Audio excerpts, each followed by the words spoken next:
Alright. Oh, finally, fuck. Alright. My bad. So, you guys, finally come back. I have the music up. So, you guys, Oh shit, let me get that. you get your supplies, you come back. And, the last thing Arbor told you is, give me a few days to get some information on what the fuck just happened, with that whole ship showing up. Mm-hmm. So, a couple days has gone by, and Arbiter calls you into the tent.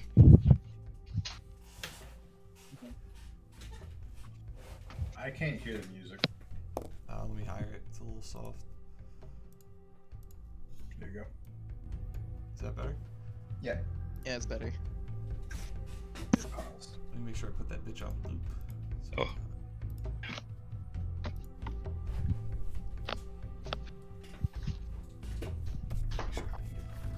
Got your towel. What? Did you minimize it, Mike? Because it paused. Oh yeah, I did minimize it. There you go. Is that good? Mm-hmm. You also get towels. No, yeah, we're good. I guess you guys just go in. There's no reason not to. Yeah, I mean, We're keeping go it. in. Come on, homie, I business is salute the business. arbiter. All right, everybody, roll me a perception. Okay. Is this a visual perception check? Yep, just flat perception.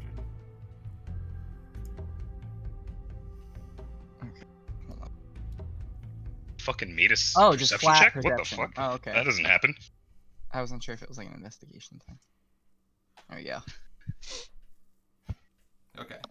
You guys don't really notice anything, but you walk in, Oh. and the arbiter, he greets you guys. It's him. It's Arbiter and Artas, shipmaster. Or I'm sorry.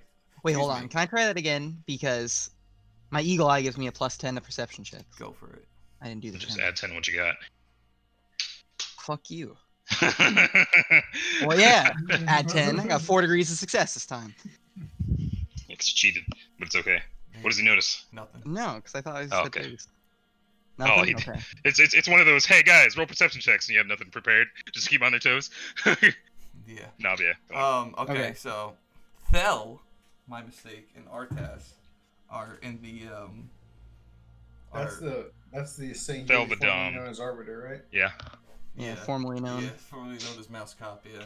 Yeah. Yeah, let me bring you guys over to the base camp. So he calls you in his tent, and he says he tells you, he's like, all right guys. He goes, I called in a couple favors, and he goes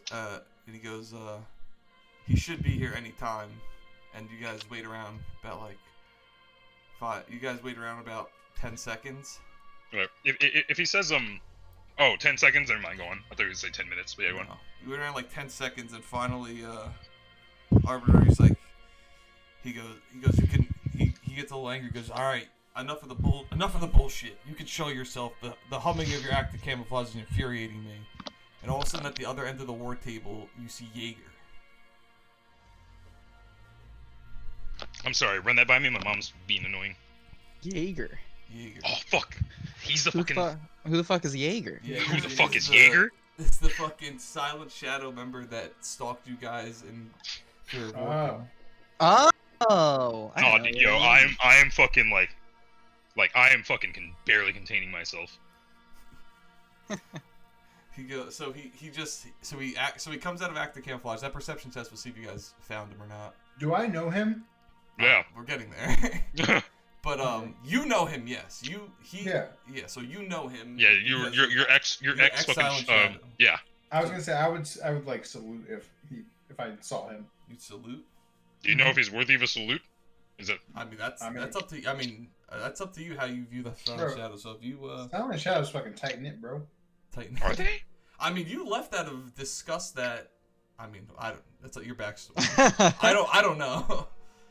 That's what I'm saying. Like I read your thought- file. I thought your- Even the parts you, Oni had in black ink. Yeah, I thought your whole shtick was that you left the Silent Shadow out of disgust for like the fact that they have no care for each other's lives. That not that they don't have care for each other's lives. That's completely not wrong. That they don't go through the process of like trying to save lives, and it's kind of it's kind of the soft tail mentality. If you're too weak, you die. I thought that was more of a like a group thing, like not an individual thing. You know what I mean? It's a group thing, yeah, 100%.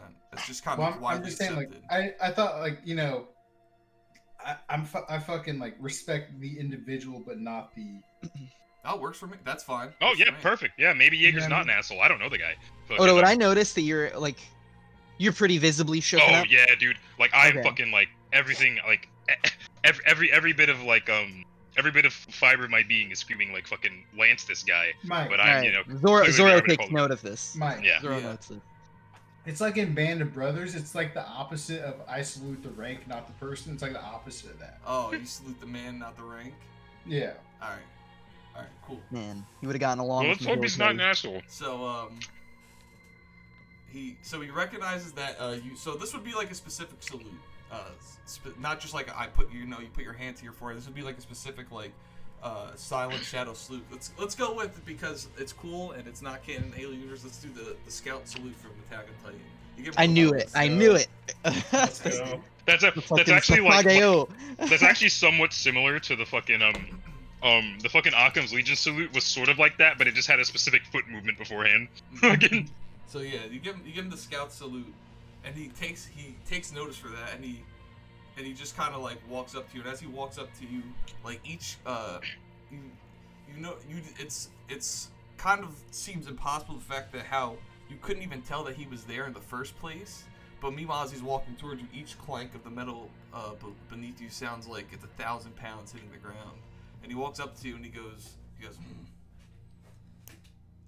"Do I know you? I feel I recognize you from somewhere." talking to Caleb, right? Yeah. Okay. I'm Iga Gontakai, a former member of the Silent Shadow. He turns around and he goes, wait a sec. He goes, "Were you the one that came running, handing in your armor after that mission gone bad?" He's like, "Were you the only survivor?" The one and only. He goes, He's like, so you ran away with your tail between your legs to here. He goes, maybe it's a better fit for you. Maybe you weren't built for what we do. I'm immediately gonna speak up at this point. I'm just like, "Tell, is there a reason for this?" He looks at you. He goes, "Jaeger, get to the point. Enough of the squabble." And he scoffs at you. He's like, and he goes back to the head of the table. He goes, "Arbiter." He's like, "Excuse me, Fel called me here to discuss with you some information. Discuss with you some information about what just happened over there." He's like, "I know you." He's like, you were the one that also ran away with your tail between your legs after Vorkum absolutely decimated the rest of your team. He says, "Listen, kid, nothing personal. It's just part of what I was brought on to do."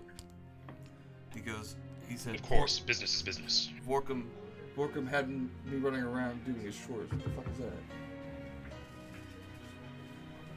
One second. I wish I was playing a different character. I know, but I'm asking. Hi.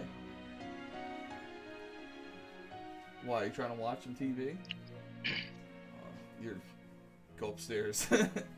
Go up upstairs. Like, the whole ancient... Yeah, there's a TV in there. I'd say you could stay here, but the TV's gonna be too loud. Oh,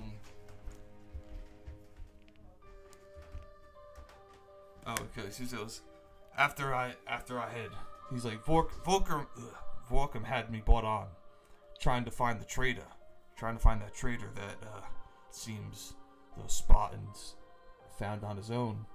After that was done, my contract was up.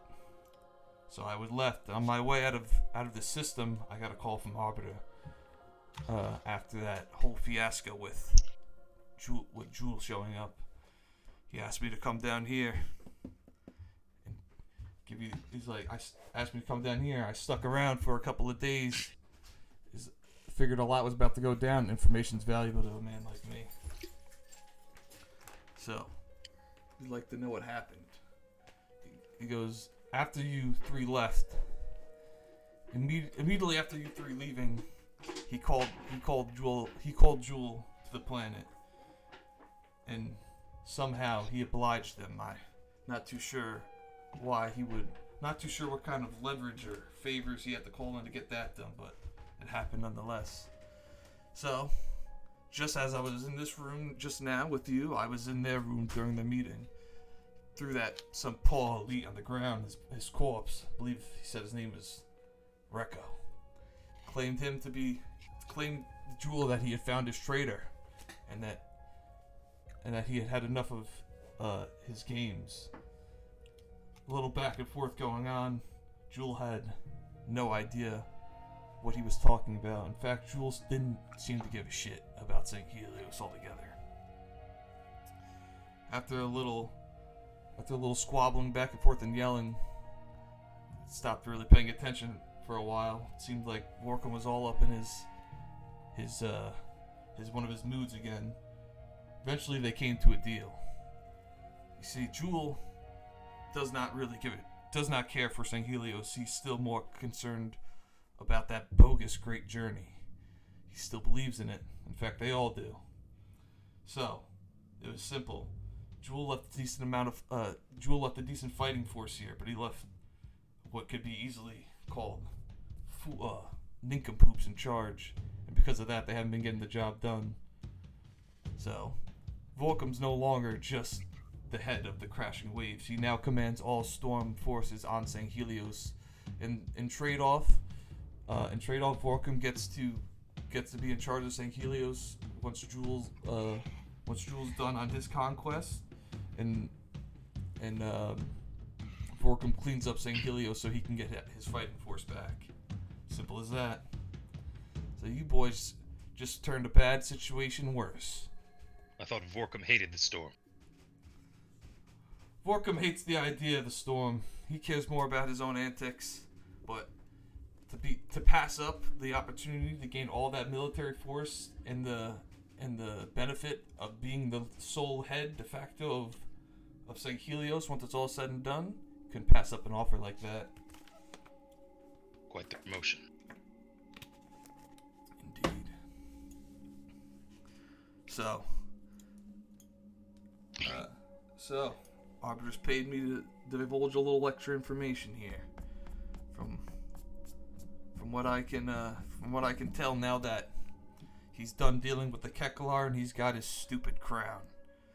He finally intends to put his plan into effect. He'll begin moving on Komodo within the week. Komodo is that little island. This is Komodo. Oh, fuck. Let me zoom out. This is Komodo. Okay. Is it unclaimed? So he's like, I don't think I have to tell you what's on Komodo. And none of you would know actually, because he would just assume you know the planet, but none of you grew up on Sangheili except for Arbiter. So upon him saying that he's gonna start moving on Komodo, Arbiter would do his classic hand to the non-existent jaw to ponder, staying as stoic as ever, and be like, this is not good. And then yeah. So at that, I would notice the Arbiter's hand to his non-existent jaw, and then I would once again salute and say, "Arbiter, sir, what seems to be the problem with moving on Komodo?" Well, besides the fact that I would have liked to have Komodo for the strategic positioning. The biggest city on Sanghelios is located on Komodo. There was an unspoken rule amongst all the clans once the civil war broke out that all civilians, women and children would stay let's stay in the city and no one would touch it. It seems Volcom's does not give a shit about our unspoken rules. I have a feeling he intends to take them and have them work for him. Not military, but doing all the needless work. Racking magazines, digging ditches, cooking, all the work that warriors have no business doing. So, then, innocent civilians have been put into danger, considering the, and that, when I say this, I glance over at Oda and I say, considering the blunder of the previous mission, how will this affect us? How will this affect our side standing if he succeeds? It's not a matter of succeeding. They're unarmed civilians, not with much combat experience. He'll take them without trouble. The problem is the problem that we fall on now is that he'll have more. Besides the additional storm troops now, he'll also have control of all sea travel. He's like, travel will be damn near impossible. Just to get from island to island, it would take an entire day. We'll have to fly all the way up into space, come down just to come back down onto a destination we need to be. So travel just got a whole lot more difficult. And as far as them taking Komodo, he's like, well, I guess technically he gets a few more troops on the front line, but besides that, it's just wrong. Doesn't seem right. We tend to live by a code. He's like, those women have always not been in combat, and they've never been involved in such things, and he's trying to get them involved, and that just doesn't sit right with me. Sir, if I may interject. Go ahead. Lying at the foundation of my mission's failure is the very elite standing before us. He was hired by Vorkum before, when Vorkum ran a small force. Now that Vorkum has control of the entire Storm Covenant forces in this area, what's to say he won't hire him again? When he says that, You say him as Jaeger, right? Yeah, Jaeger. Okay. yeah. When he says that, I kind of scoff and I say, well, clearly nothing. We're here gaining intel from him. We're not going to sit down and create a planning meeting surrounding someone who's clearly an independent operative, using him for all that's appropriate. If he's called in by Vorkum again, all he'll be able to say is that he spoke with us. Vorkum, while he does sound like an idiot from your descriptions, seems to be a comparable enough leader. I'm sure he's aware of this fact as well. Then he's not an independent party, he's our enemy. Arbiter would say he's like, Arbiter would tell you he's like, just because the man's high on his own supply does not mean he's an idiot. The man's just as good as a tactician as I am. The only reason is he doesn't have the notoriety as I do is because he spent all of his time doing business on Sanghelios. The man's a brilliant tactician just myself, and I'm sure you've seen what he can do in combat. The man's impeccable. His only downfall is his own pride. And Jaeger would look at and when you say he is our enemy, you refer to Jaeger again, correct? Of course. He goes to you. He goes, I'm not. He's like, I'm your enemy. I'm not your. He's like, oh, fuck. How the hell do I want to say this? He goes, I'm not your enemy. He goes, I'm your enemy when the paycheck deems it. He's like, if you want to make an enemy out of me, it wouldn't be very hard. It wouldn't be very hard. Don't worry about that. But he goes, as far as being concerned about me being hired again, it's not a concern you'll have to worry about. I'll be off-world. I'll be out of the system for some time being, it seems. Me and the other 4 of the higher-ups have a meeting to attend to. Some sort of monkey. I believe his name was Atriox. So, I'll be out of the system for some time being. Alex. Yes. Make an investigation check. Cool. Is this visual investigation? No, because I haven't really put that much on you as far as lying goes, Okay. and I just want you to know that investigation is lying, is the telling if somebody's lying. Okay. Damn. Big oof. Can't tell if he's lying or not, but that's what he's telling you. I don't believe him anyway. But yeah, I mean, you can ask, Oda is clearly very frustrated with the situation and doing his best to mince his words, given the company. But I'm gonna look at him and just go, this man here is the sole reason my mission failed, the sole reason my comrades died. I just find it sacrilegious that he's here, standing on the same land in which I sent them off. Hmm. When Phil, he with says, all due respect, go ahead. when we're done here, I'd rather not see him again. If I do, I cannot promise what I will do be in your best interest. You go, That is all. Ooh, this is getting toasty. Phil nods. He goes, yeah. He goes, as long as nothing else significant goes down, we won't be needing his services for the future. Hopefully. Let's hope the same rings true for our enemy. Mike, this is a question. Question is for you. So when me and Caleb had showed up, were we debriefed about the circumstances of Oda's mission, or do we not know? Do we not know? Well, I all we know imagine is there that wouldn't the be any failure- reason for his failure. You know what happened. You don't know the Not like details the of what details, happened. yeah. You just know that that it was a failure. Yeah, You know like that he went to recruit Vorkum and he came back and Vorkum is now on the enemy and now Yeah, you like- know like- he's like joined I'd us. imagine it'd be news to both of you that I'm saying that this guy fucked us over. Yeah, you wouldn't know the very Okay. specifics. All right, so I remain. Unless your I character would look into that, he could get them, but I'm not sure if he would look into that. Oh, well, you are getting ahead of me right now, buddy boy. I will be getting into them, but as of right now, I will remain quiet, just taking note of what Oda is saying, and I will remain in my saluted pose to the Arbiter. As this Arbiter? Okay, Arbiter. Oh yeah, I mean this entire time, I like to think this entire time I'm doing a salute. Like when I'm in the Arbiter's presence, I am at attention Oh yeah, you're at the it. entirety of the time. That's fine. Yeah, I got I'm confused. listening. Also, I got confused because you said Arbiter, and I was like, wait, Oda? And then I was like, wait.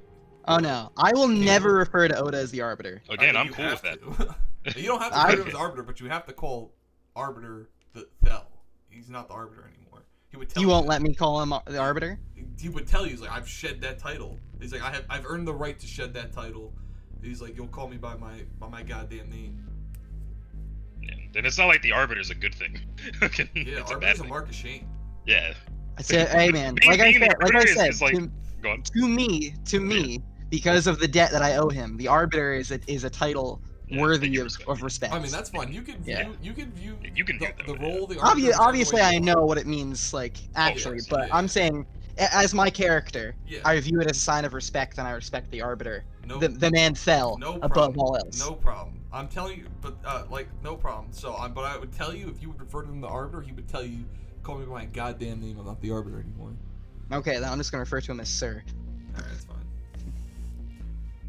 All right. Well, I mean, if you guys have any other questions, now's the time to ask. No, yeah, I'd rather not disclose any more information in the presence of this Jaeger guy. Oh Yeah. wait. Oh shit. Wow. No one told me that my y'all don't hear me in roll 20, right? Because it says it's No. catching my mic. Oh, okay. All right. Cool. I must have it muted. Oh, I never. Alright, yeah, so I would just say, yeah, I wouldn't say anything else. And Jaeger's not gonna say anything to me, right? He's just gonna let that hang. For now. Okay. Cool. You guys don't want to ask anything about like. Alright, no, if you don't want to ask him anything, that's it. I'm not gonna. I mean, I don't like the guy. I don't trust his I'm information. gonna ask Fel something independently by Alright. myself. All right, then. All right, going once, going twice, sold. Then he's gonna head out. Hold on, sorry, I'm moving back into roll 20. Yeah. If he fucking taunts me again, I might not be able to contain myself. So I'd rather avoid the conversation. Why is roll 20 not picking up my camera? I don't know. It's not important. It's because I have it blocked. There you go. Oh, Oh, no. mute him. No. Uh, There we go. Muted him. Oh, wait, it's me. Wait, did you You're good. mute me? Am I picking up now? Schmel speak. Hello. You're good. Yeah, why was I echoing there? I don't know. I don't know. There we go. Activated Whatever. Your mic in Roll20. Yeah, that's what I'm saying. It was just weird how you did something that made it actually like hearable. But I don't know. yeah, either way. I want to turn my camera, but it's not gonna work. All right. So then, all right. So if you're not gonna ask him any questions, he'd walk to the edge of the tent. The tent's located on like it's this thing obviously, and it's located on the cliffside. So he'd walk to the cliffside. He goes, all right. That's all you'll be needing me for. Then I'll be seeing you. And he literally just does he just kind of like takes a step like backwards off the edge and just falls. And you hear the sounds of like a banshee, and he's like on top of his banshee. It's flying up, and he goes, and as he's about to fly away, as he's getting his banshee, he looks back at Oda. He looks back at I'm not Oda. I'm sorry, Iga. And he says, keep up the good work, and Arbiter, good luck on your mission. And he looks at Oda, and then he would get his banshee and he would fly away.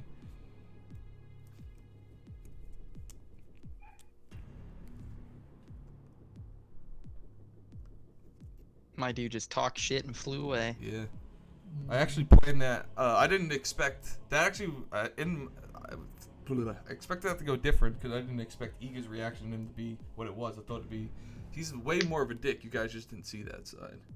But cool. Swag. All right. So do you guys wanna ask Arbiter your question now? Me? Yeah, you said you were gonna talk. I want to speak to the Arbiter privately. Privately, okay. Yes. But should we ask him about what is our current objective? Yeah, I want to go in and ask about our next objective. All right, yeah. So I mean, while we're still here, so you want to take the lead on that? Go ahead. Yeah, so I'm just gonna he does that and go back in the tent. Just go I'm kind of like not really I'm having a hard time like making eye contact with Fel right now, but I'm just looking at him just generally, just like what would you have us do next? He looks Before you say that, fuck you boys. Body boat. See you, brother. Later. So he would look at you, and he would say, he goes, well, you three collectively are in charge of your mission. As much as I'd want to have you go to Komodo immediately, and he grunts, because it's fortunately, and then Artas cuts in. He goes, we know Abita. He goes, I know how you feel, Abita. He's like, diverting troops to that island at this time would be a significant tactical mistake, even though it's for the greater good. And he puts his hand on his shoulder. He's like, don't worry, we will get them. He's like, I promise. And you could tell that for the first time in a while, Artas seems to care deeply about what they just talked about going down on Komodo, about Lorcan probably forcing them into working for them. Interesting. When I see that, I'm gonna interject. I'm gonna say if you really wanted to, we could probably send a small force and get at least some of them out.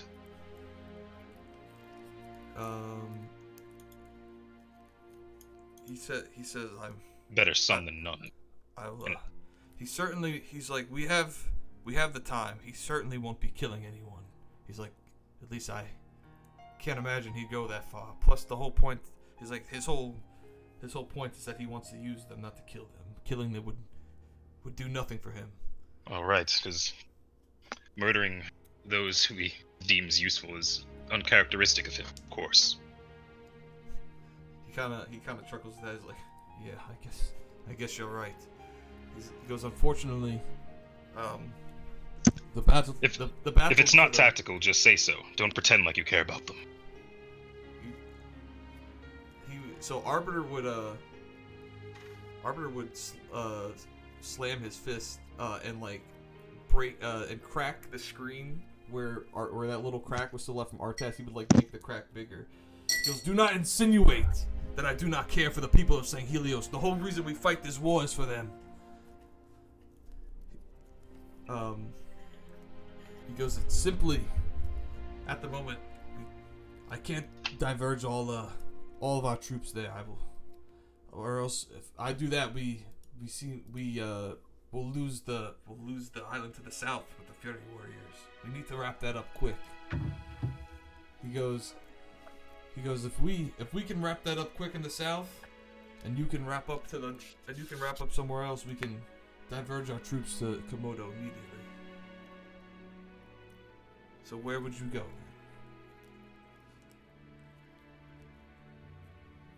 Anytime Arbiter's been on the front lines, just to let you guys know, he's been trying to assist the Fury Warriors to the south. Okay. Which should we agree that we were gonna do? The Cold Embers. All right. So when he says that, I salute again. I say, "Sir, our team and I have decided to head towards the Cold Embers. Make contact with someone by the name of Phyla Programi." He goes, "Good. You'll leave immediately. I'll make him aware of you coming. It'll take you about a day's journey, as stated before. I can't trust, even though that I know he's moving on Komodo, that Vorkum wouldn't be patrolling the waters around us. It's like he'd be dumb for him not to watch our movements. Grab whatever you need and head out immediately."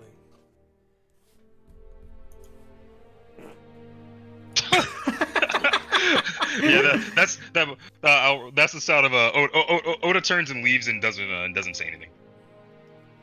Iga, where do you go? Yeah, you want to say anything?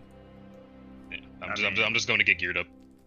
Yeah, I'd salute the Fel and then walk out.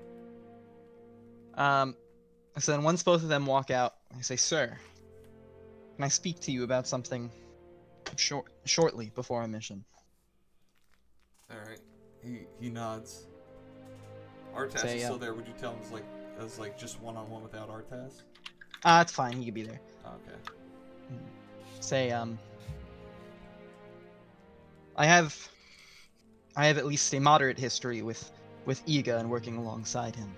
I know very little about Oda, and this meeting is the first I've heard any details about the mission that was deemed a failure.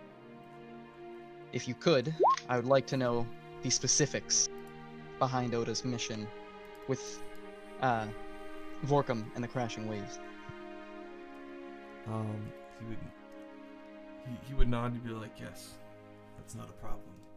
You see, the reason Oda now owns the title of Arbiter is because of that mission. He's much like I did many years ago when I failed the Covenant. He failed me, and instead of throwing me to the side, the Covenant decided to make me useful. So I did the same with him. Only one difference. The path to redemption for me ended in death. The path to redemption for him will end in us winning this war. Specifically what happened, to answer your question though, is from what I understand, they went and they met with Vorkum, and he had them running around doing what seemed like menial tasks, and in an effort to speed up the operation and get this done and get back here as quickly as possible. He tried to do a one-up on try to pull one on Vorkum and hide what was his crown, as a bribing tool to join us. What he wasn't aware of is that Vorkum had hired the services of Jaeger, trying to find what he had known was a mold in his army. And in doing so, after they had defeated some sort of monster in the sea, on that operation there was something happened with one of the Spartans in which he tried to gain the reins of a ship. In doing so, Vorkum immediately threw any ounce of trust he had out the window and had Jaeger trailing them the entire time.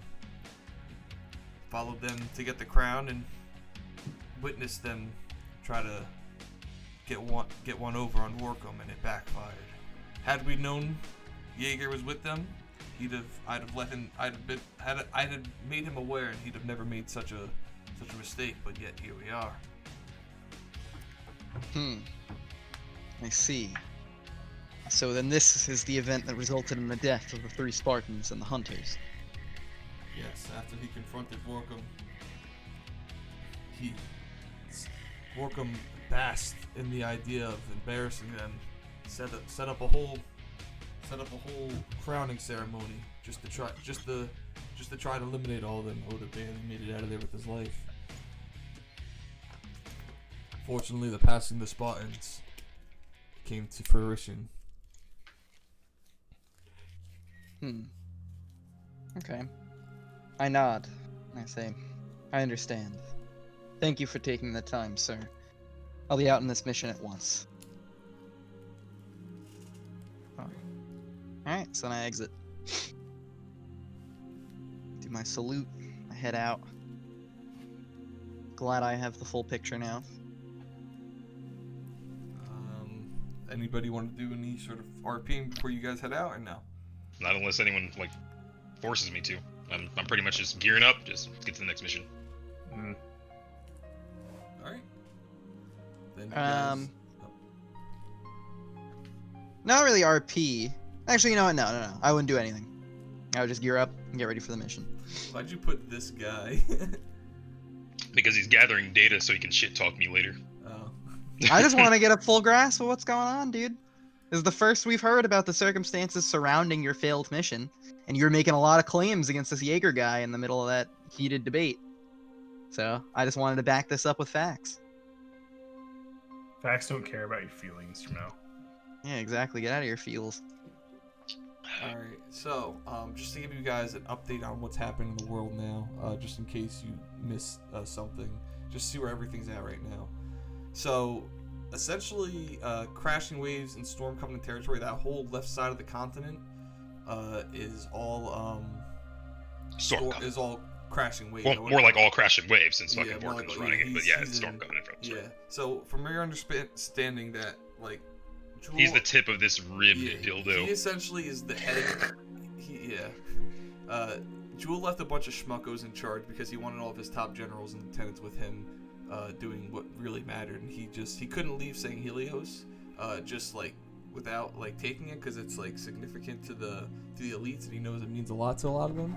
But fuck you, Madama. But he just kind of left he left the large force here, but he didn't leave anybody of note worth in charge. So they've kind of just been like scrambling, and that's kind of the reason why everybody's had a chance, because nobody has the might and force of them, but they don't have any tacticians, anyone of note. So it's just kind of been scrambling.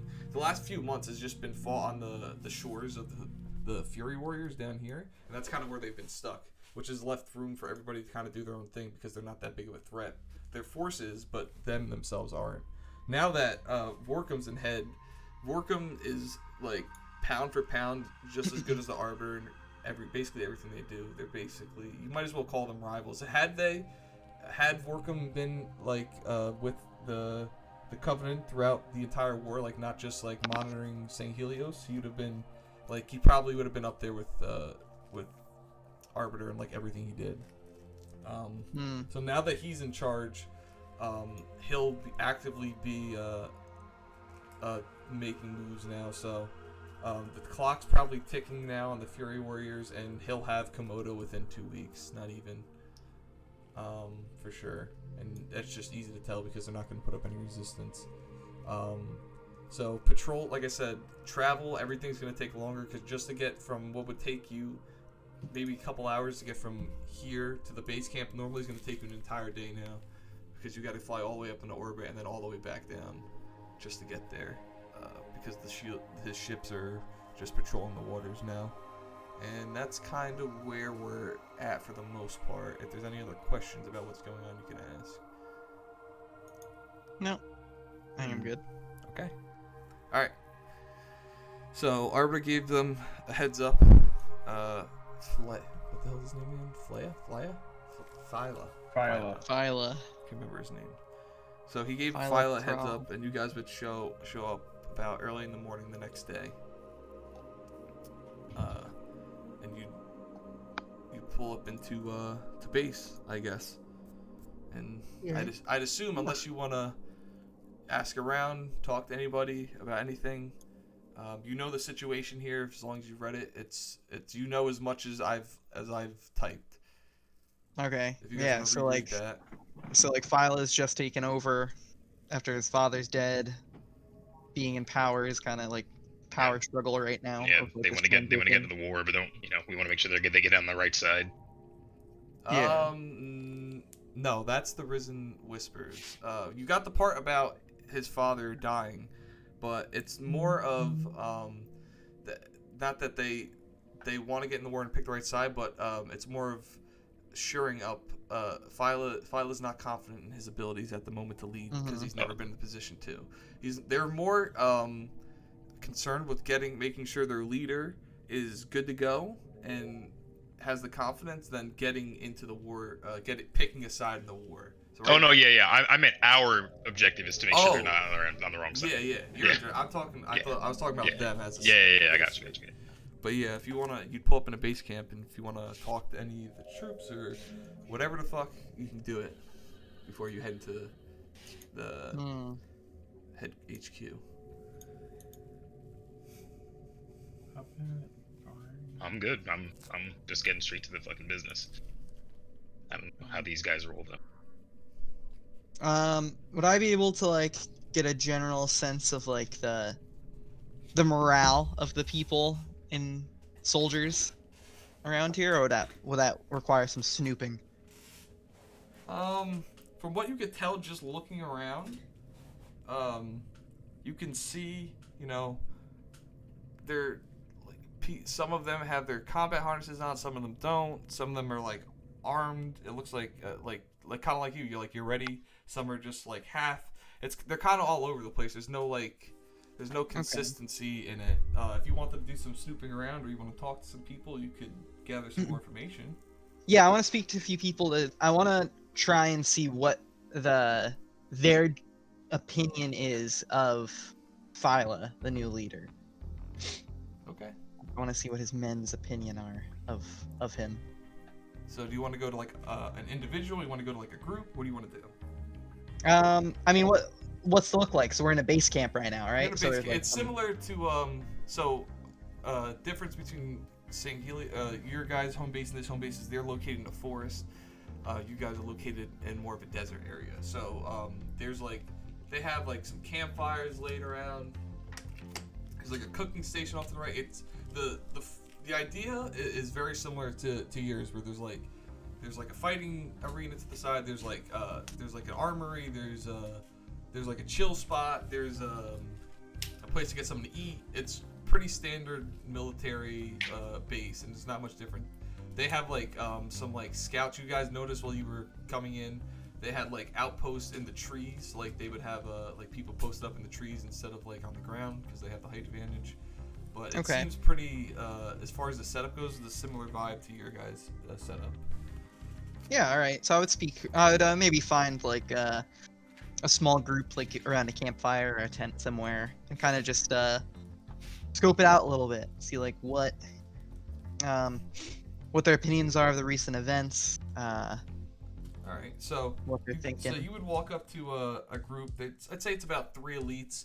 One of he's like literally geared up, helmet, harness, legs. He's got his weapon holstered to his magnetic holster on his side. Like he's ready. Like if like they got attacked right now, like he'd be ready to go. There's like one guy's got his helmet off. He's chilling. The other guy's probably in a similar state.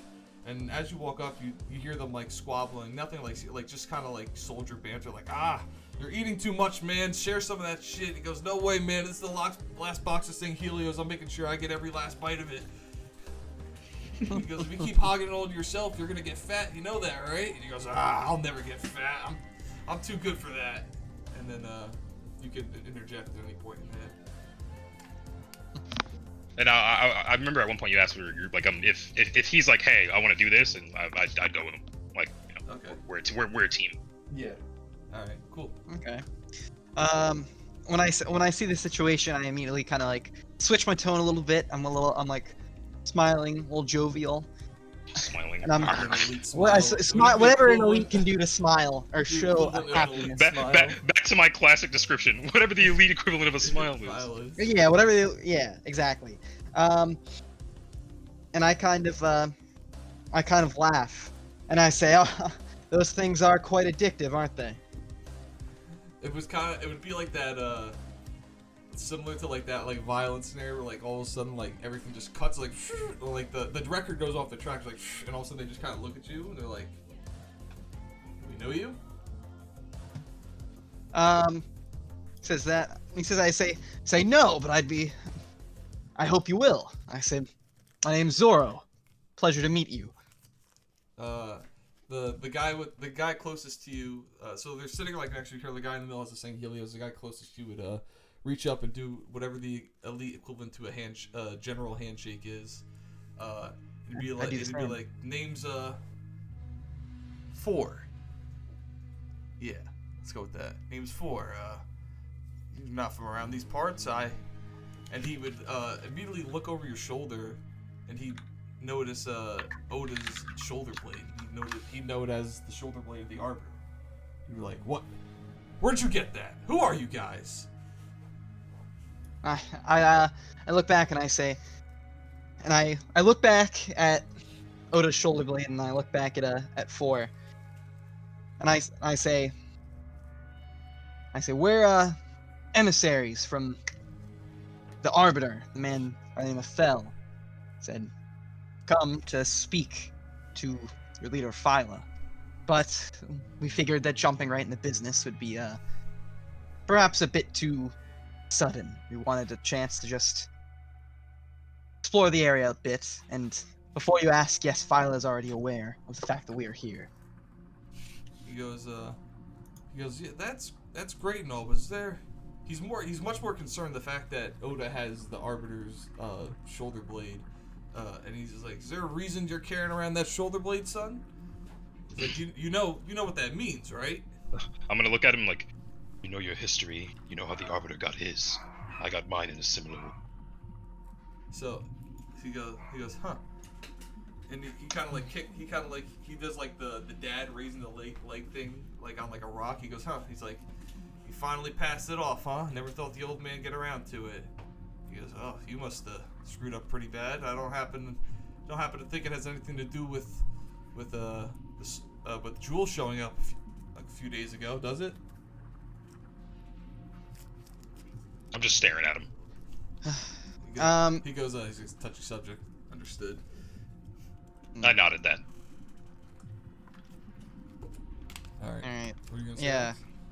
Nothing. I mean, I just watch the situation unfold for a second. And I say, right. The Arbiter has decided to give this man, and I look over and I say, perhaps introducing yourself would be in order. Giving him a chance to redeem himself by bearing the title. And then I look back over at Oda. He nods and he tells him good luck. He goes, all right, son, good luck on whatever it is you got to do, whatever it is you got to do. And he's like, and so what was it you wanted to talk about again? I say, well, since we arrived, we understand the circumstances. Phyla's kind of been taken on quite a large role in a short period of time. I say I just wanted to get a grasp of how everyone in camp and those that follow and support him have been feeling about this current change. Your perceptions of this man. We've never met before. So he would like look back at his two friends, I guess you could say, and he'll nod. He'd like look at each other, do like a nod of like they understand. He's like, all right. They go. He goes. Four goes. He goes. Yeah. He's like, maybe it's a good thing you guys are here. Maybe you can knock some sense into the kid. He's like, it's not that we don't. It's not that we don't trust him, but you know he's never been in this type of position. It's unfortunate what happened of his father's passing. We were all extremely devoted to him. We'd give our lives for the mission for him, and it was his wish that his son be in charge, and we respected that. And we just want to see what the kid's made of. We're willing to give him a shot, but we've been sitting around here for months. The kid can't seem to make up his mind what he wants to do. So we're just kind of waiting around. Some of us more ready than others, but that's kind of where we're at right now. So, generally, it seems like most of the people under him want to take some sort of action in one way or another, they right? want to take some sort of action. And like he just said, they're willing to give him a shot. That seems like the general vibe from at least these three dudes. And I mean, they don't seem any different from everyone else. So you kind of get the vibe that there's a similar vibe around camp. All right. I nod and I say, well, like you had said, hopefully our coming here might be able to get him geared into action, boost everyone's morale, and I'm sure if we are able to speak to him, he'll live up to the expectations that you and his father had set for him. He the guy in the middle who's holding the Sangheili, he'd raise it to you. He goes, hey, he goes, cheers to you, man. He's like, hopefully you can get us sitting off our butts. I don't want to admit it, but I think you might be right. I think I am starting to get fat. I nod once again, doing the elite equivalent of a smile, and I say, well, hopefully within a short time you'll be able to burn off that Sanghelios, huh? He laughs at that, and he's like, he goes, hopefully, son, good luck. Say thank you, and I say thank you. You all be well, and then I start to move away from the group. All right. Swag. Caleb and Jamel, you're good?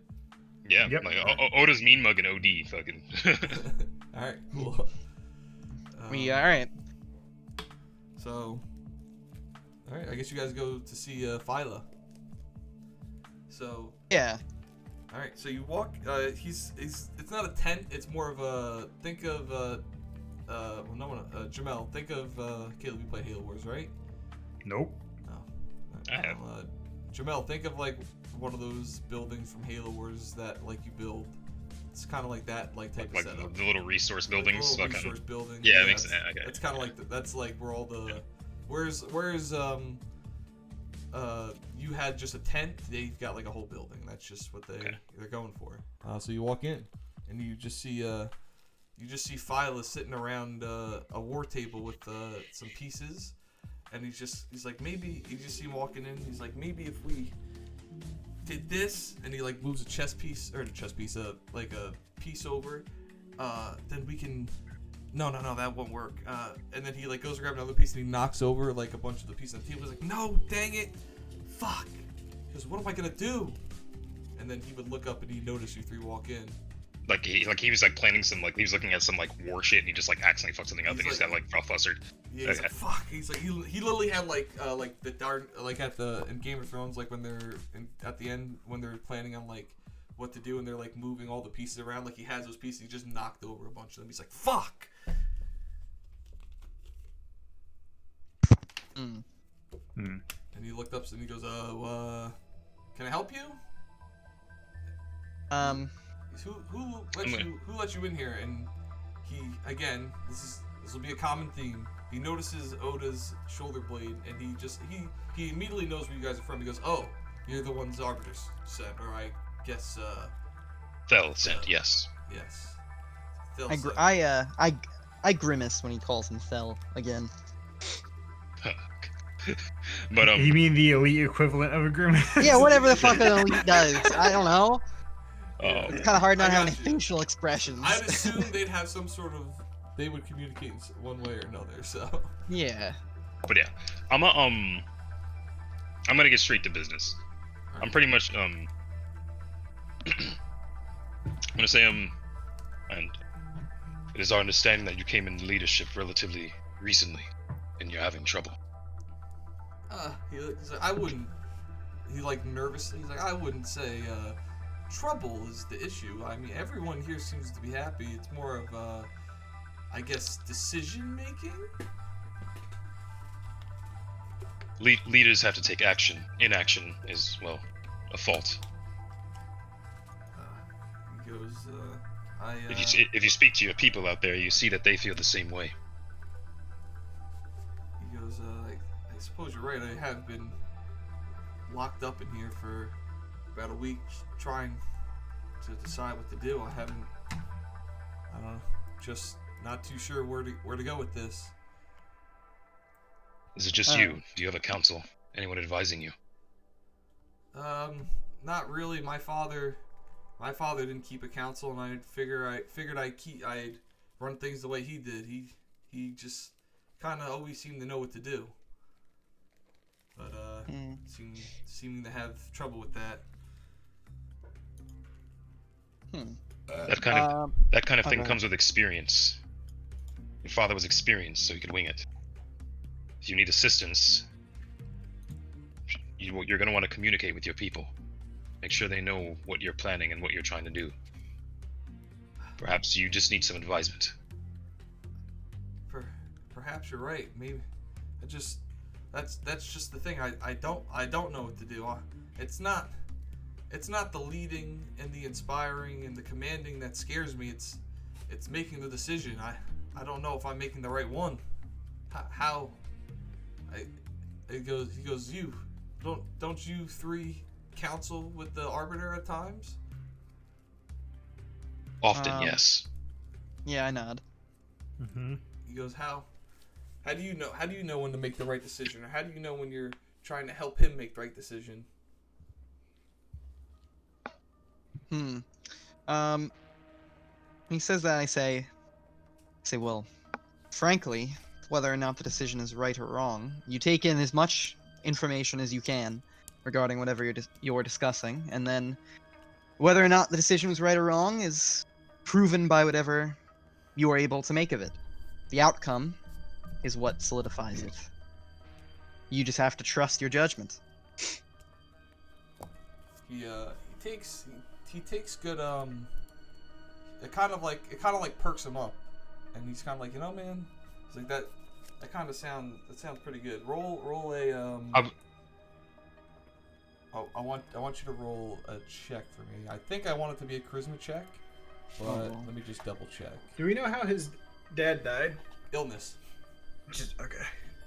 And he didn't put together a fucking council for his kid? It happened suddenly. He Oh, okay. So he ran things on his own for the most part, and he was grooming his son to take his position, and through the process he would have worked up through the ranks. He's pretty young, this kid. You guys could easily tell that. He's essentially like a 21-year-old in charge of a whole fucking army. But he was showing him, he was basically putting him through military school, showing him how to do tactics and whatnot. And I mean, you don't know how much he excelled or didn't excel at that, but that was what the process he was putting him through. And then he died so suddenly, he might as well have just one day fell over coughing up blood, what the fuck happened? Found he broke a new stage of cancer. He's like, bro, you got a week to live. Damn. And he died within the week, and then he's just his dying, not his dying wish, but just he told his sons, listen, take the reins, do what you need to do. And he just kind of died, and that's where he is now. He's skilled. Like I said, he's gone essentially through military school, but he's never led a squad. He's never run drills. He's green. He's green as fuck. He's green as fuck. Yeah. Yo, just double checking. What did you guys say the magazine price was again? It was It's half whatever your full the full magazine is. So if you can hold 22 shots, it's 11 for one magazine. Okay, got it. Alright, so make a charisma check. Just base charisma? Yeah, just base charisma. I don't see anything else here that would tell me otherwise. Have you roll a different one. unless you're trying to, and you're obviously not trying to intimidate him. All right, good. Yeah, and I'm not trying to deceive him either, being Yeah. honest. So you tell him that, and he kind of takes note of that. He goes, maybe you're right. Maybe I've just been putting this off too long. I've been way overthinking it. Maybe it's time I just, what my father would commonly do, just go with his gut.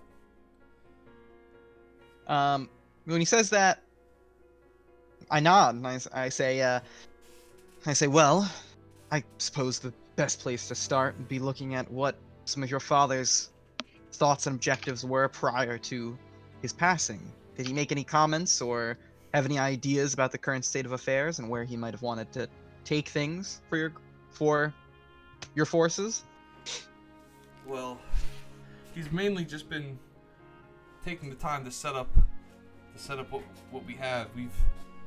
They say, my men say, if you talk to them, they tell you they've been sitting around for months waiting. But the truth of the matter is, well, they're not entirely wrong, but we've only been here relatively short, maybe a year. He spent most of that time just making sure everything was set up, our supply chains, our chain of command, making sure everything was good. But and he planned to take action. He never really discussed much of what his plan was with me, but seemed as if he was about ready to make a move, and fortunately he passed before he had the chance.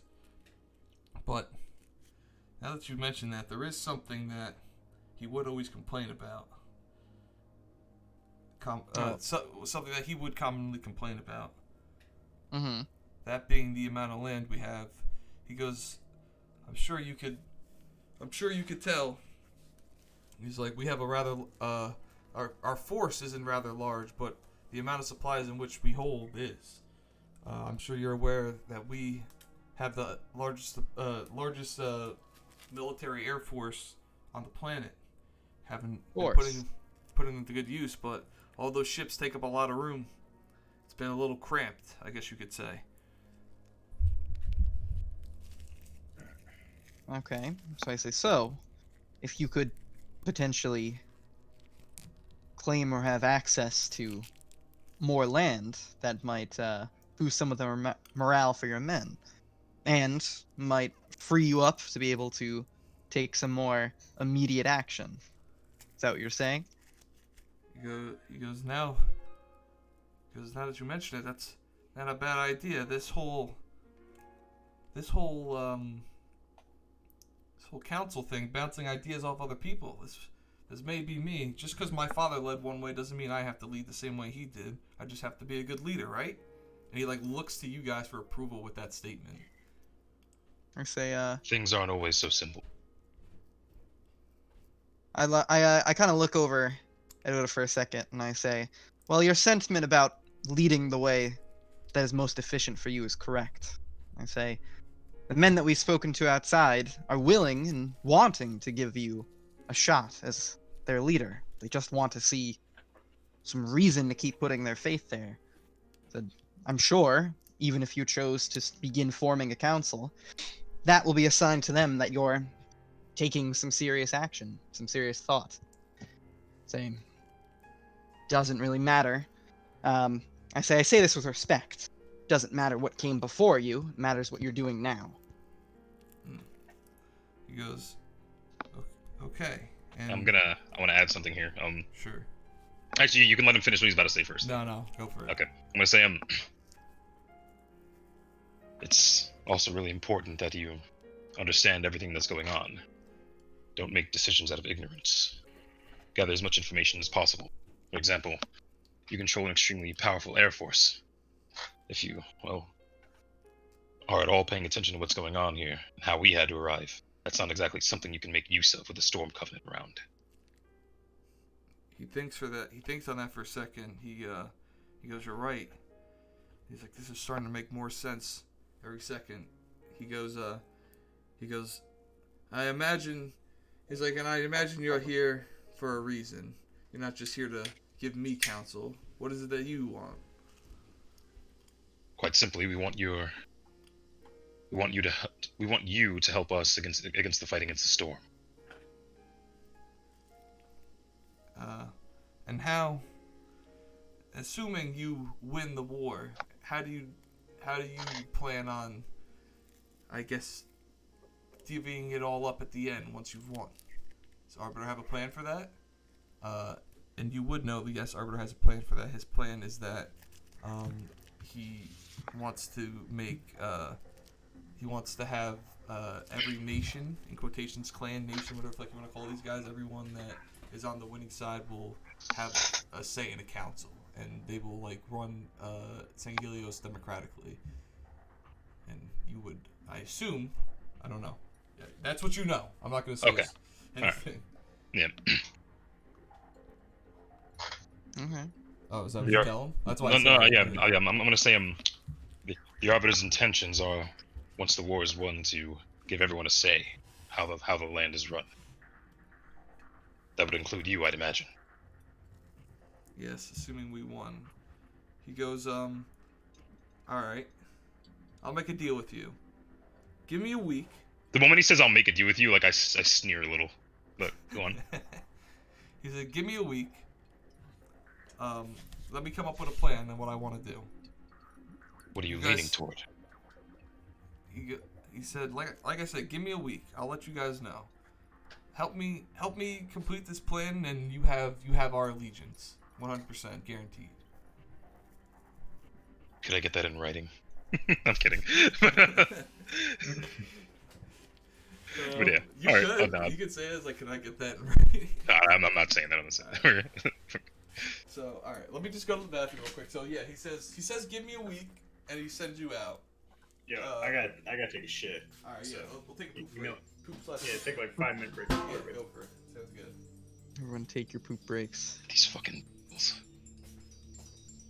Done making fucking deals. Give us the fucking fleet. I don't want to go to space every time I go to McDonald's. Hey, listen, man, the path to redemption is a long one, bud. Yeah, bro, it took Arbiter You got into this because you didn't want to wait for deals. No, that's not what happened. Nah, that can be what dude. your character thinks happened. Which is, of course, what you're saying. I'm sitting here as the man who played. So you remember the whole part where I I called... understand that we were sitting there talking about that. We were sitting there and we could tell that Vorkum was being an asshole, and the Arbiter did say, "Do what you think is best." I remember.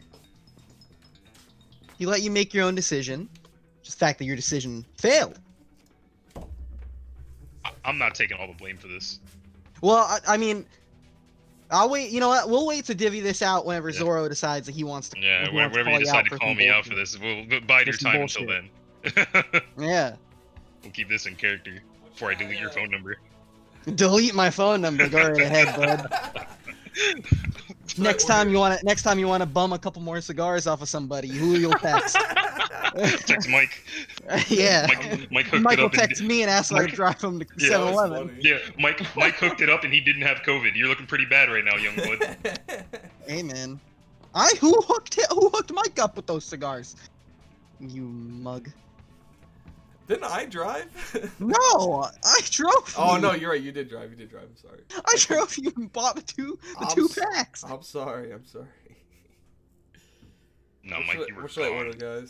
I'm gonna get Wingstop. I'm gonna stop you guys right there. I know what I'm getting. Yeah, dude, that was funny. That drive was funny as hell.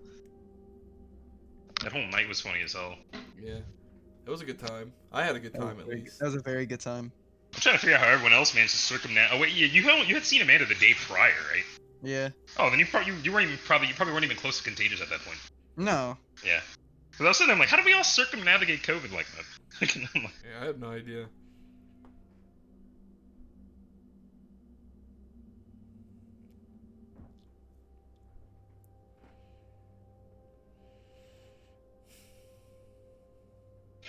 I can't taste it. Just hot. It's just hot. Where the Is fuck is Wingstop- that? is thing Wingstop ordered good? for? Yeah. Well. Yeah. Okay. How was it compared to like B-dubs? Better, worse, even? About on par. Okay. But are you like- saying B-dubs in general, or are you saying our B-dubs? Because our B-dubs suck. Oh, ours. Like, then- well, then not better. even necessarily the one in Willowbrook. Maybe the one in Parsippany as well. Oh, then I'd probably say if you go with. I'm I'd trying to say find a place to get better, semi-cheap it's wings. better than the one in Willowbrook, but worse than Parsippany. So somewhere in the middle. Alright. How expensive is it usually? Let's see. Oh, for you ordering like off DoorDash? No, well, what if I drove there? It's fucking. You said it's in Patterson. That's not far at all. Yeah. That's about to start being my midnight snack place to go. 15. Let's see. I'm about to get this combo. Wingstop. A 10-wing combo. So you get 10 wings, a drink, and some fries. About like $15, which isn't. So that's not bad. Yeah.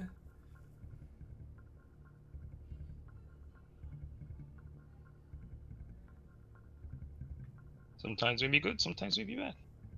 Sometimes it may be good. Sometimes it may be shit.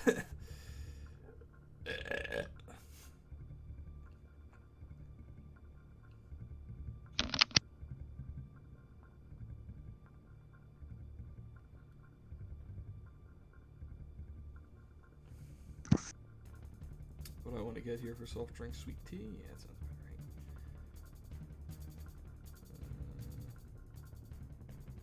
Cheese sauce. I just saw your snap about the fucking frog. Oh, dude, I was like, what the fuck is that? What the fuck? How do you get a frog in your door handle? Yeah, I don't know. That was crazy. I poked it with my key. It didn't want. It was just like Twitch. It's like, hey, yo, leave me the fuck alone. You see that thing with that chick had a frog in her mashed potatoes? I did not see that. No. That's terrifying. Did I ever tell you guys how one time I went to Applebee's and I got wings and I bit into it and there was a feather? There was a feather in your wings at Applebee's, Yeah. and you just didn't tell us, and we continued to go there for years. I mean, this happened to me when I was like 10 years old. Yeah, that's all the real reason you should have let us know. I You don't knew know. te- We went you- there you- for, you we went knew there for 20 years many ago. years and we were okay. We went there for many years and we were okay. I'm plus. It Yeah, was, and then, it was then bone-in then wings. They were Big bone-in Bird's dick wings. was in your mouth. They were bone-in wings. I only ever got boneless from that point on. Oh, And I'm dope. sure, Okay, I'm wait, no, also pretty that's sure not I as bad. told this story That's before. not as bad. I was trying to figure out how the fuck they got a feather into boneless wings. I was so No, it was confused. the bone-in wings. Okay. I bit into it and there's a feather. I'm pretty sure I've also told this story before. Yeah, This is, you probably this have. is I don't in my remember rotation this of one. stories that I tell. I find it Yeah, fascinating. I'm loving how this, well by the way. Oh, wait, go Sean memorizes every story. He be telling shit and like it literally he says it and it comes back. I'm like, holy shit, I completely forgot about that part of the story. Or like I Yeah. completely forgot about that story in general. It amazes me how he stores all that. Yeah. Sean's the story guy. That's just how it is. Yeah, 100%. No competition. Drinking beer on the clock. It's the Drake meme, the wavy and yes one. What the fuck? Oh, the Hotline Bling one. That's what it is. Yeah. It's like drinking beer on the clock, not clocking in fucking ripped. Yup. the handful of times I've done that have been like the worst days of my life. I've done that. That one. Nothing will ever be worse than the one day I clocked in at after St. Patty's Day when we went out. You mean Sean? That was fucking terrible. Dude, nothing will beat this one time where I went. It was right before COVID had started, and I was still doing my student teaching. We had all gone on. I think it was like a Sunday at some point. I literally eaten a whole edible the day before, and then like played Jackbox with Coop and all the SoCon people till like 2 o'clock in the morning. Fell asleep. Got up at 6 a.m. the next morning and be like, I have to go in and teach kids all day today. I went in and I was just like, I was out of it. I was fucking. That was like worse than any hangover I've ever had. Yeah. Who was there with that time? What the hell are you doing, bro? Bro, stop!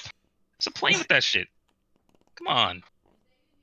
You yank on the cord and the lights go. You're like, oh, I'll keep yanking on it. No, but who was there that time we went to the quarry? It was like when Sean had came back from school. I don't remember if you were there, Mike. But we went to the quarry and then Sean brought the bottle of Jack. Yeah. He had the Jack I was fire. there. Say, if it was at the quarry, I probably wasn't there because I hate going to the quarry. Yeah, I was there. Yeah, It was you, me, yeah. Omar, Luciano. Yeah, and that was like during a period of like fucking peak depression for me, and I literally drank the whole fucking I thing. drank like the whole bottle. Yeah. Oh We were sitting there passing around. After a while, we were just like, "Where the fuck did it go?" We looked Yeah. over and Jamel fit in. Yeah, and then I was sitting there with fucking I was sitting. I got home. I played Dragon Ball Xenoverse, for like 2 hours, and then I went to sleep, and I woke up the next day, and it was literally like I woke up like 2 hours late for work. And I just look at my phone, and it's just like fucking. Like I am like fuck you know like when you wake up from a hangover, how like you wake up and your head hurts and like it's like you got flashbang. It's like Yeah. but like yeah, I fucking wake up. It's like that. I'm just like in a haze looking for my phone. Look at my phone. I see 4 missed calls from my job, and I'm just like fuck it. Just same pants I'm wearing. Throw on my Walgreens shirt. Grab my name tag and just fucking head to fuck to work. And fucking I walk in. My boss is like, dude, what happened? I'm like, I'm here now. You know. He's like, I'm here now. What we got to do? And he's like, okay. And he just gives me the list. I'm like, all right, nice. 20 minutes in, I'm just throwing up in the bath. It was terrible. Dude, that night was funny. That night was so fucking funny. Cause I remember we were having some like cause that was Halloween. Because remember, I'm pretty sure we left because we went to the quarry, and this was it was Halloween because we were all at the Halloween party at the First Aid Squad. Remember? I told you guys, oh, let's go hang out there, and then Sean will come by later, and we'll all just go hang out. That's what we ended up doing. And then Sean came with the Jack. We all went. We left. You drank the whole fucking thing. We weren't even at the quarry for that Shit was long. good. That's still like one of my favorite fucking alcohol. Yeah, that shit was Jack pretty good. Fire. We weren't even at the. I'm gonna make, we weren't there for that long. I'll put a music chat for anything that you feel specifically fits this. By the way. Mm. Oh, the Brothers Bond bourbon. Come on. How long do I have to wait? The who? The fucking Stefan and Damon, the actors for Stefan and Damon in Vampire Diaries have their own line of bourbon. And fucking me and Raffin talk about like when it drops, you gotta get a fucking bottle. It's called the Brothers Bond bourbon. Dude, I can't imagine you get it and it's not good. Dude, it probably doesn't even have to be good. The placebo is gonna carry it. Yeah, exactly. You guys be like, oh my god, this shit's This fire. is amazing. because of the Yeah, right? moon." I'm just like, it's fucking Yeah. fantastic. Man, I am loving where this is going though. The story. Yeah. I was gonna say, how do you guys feel right now? Oh, get your pissed. feelings. Oh, I'm pissed. Why is that? Bro. Was it Jaeger? Yo, you kidding me? It could have been any. He said he's like, oh, you know, they're fucking mercenaries. It could have been anybody. I mean, apparently he's one of like the higher ups because he said he he had to go to, like, is. the fucking He literally called. high He up had meeting. the direct line with him. Yeah. It's Yeah. like, bro. That's why I was like, like kind of like a little bit egging you guys on to like ask questions. Like, don't you guys want to know how he got him here?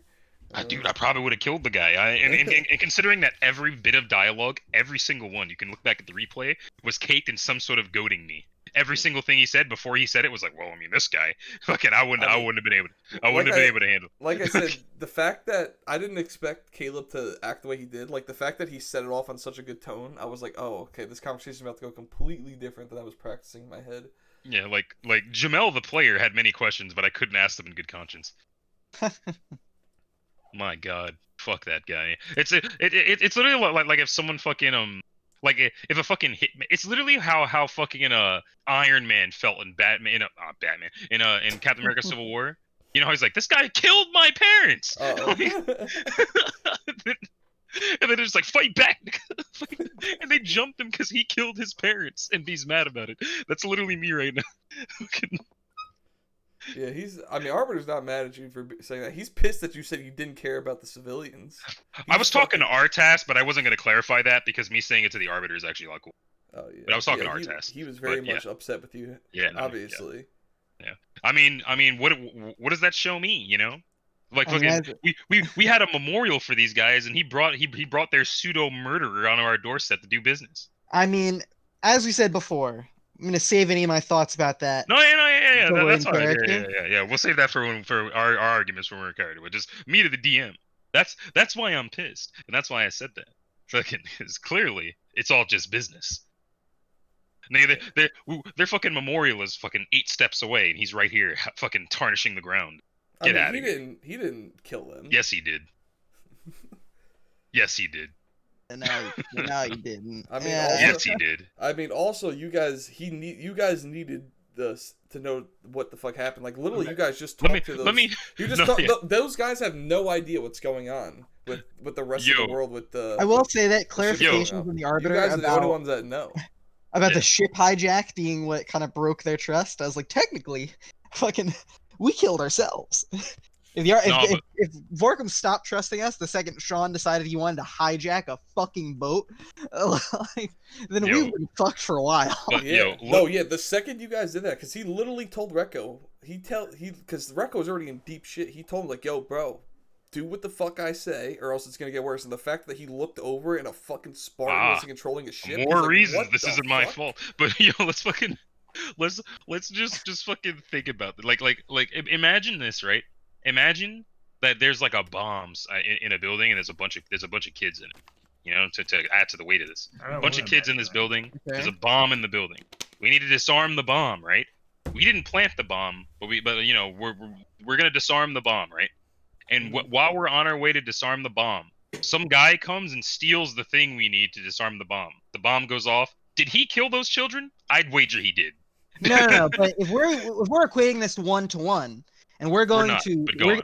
but what I'm saying, that analogy I don't think works, because if we're going to disarm the bomb and we need a thing to disarm the bomb, and you say this guy stole it, what had happened before we needed to disarm the bomb, as you said, is whoever is the leader of this expedition said the thing that we need to disarm a bomb, I'm gonna lock it in a locker and forget where the key is, and then someone else is gonna go and break into that locker and steal the thing out of the thing. And let's not forget It's that like the guy who's breaking into the locker is left that also shit somewhere for that guy to steal. The Guy guy- wouldn't have stolen the crown from us to give to Vorkum if you hadn't decided that we're gonna leave the crown in Storm Covenant territory. All right, and let's be honest though. I imagine in this same hypothetical, the thing you fucking Well, you the dropped locker. It's more like you decided that you're gonna just say, why the fuck do I need to know where this is?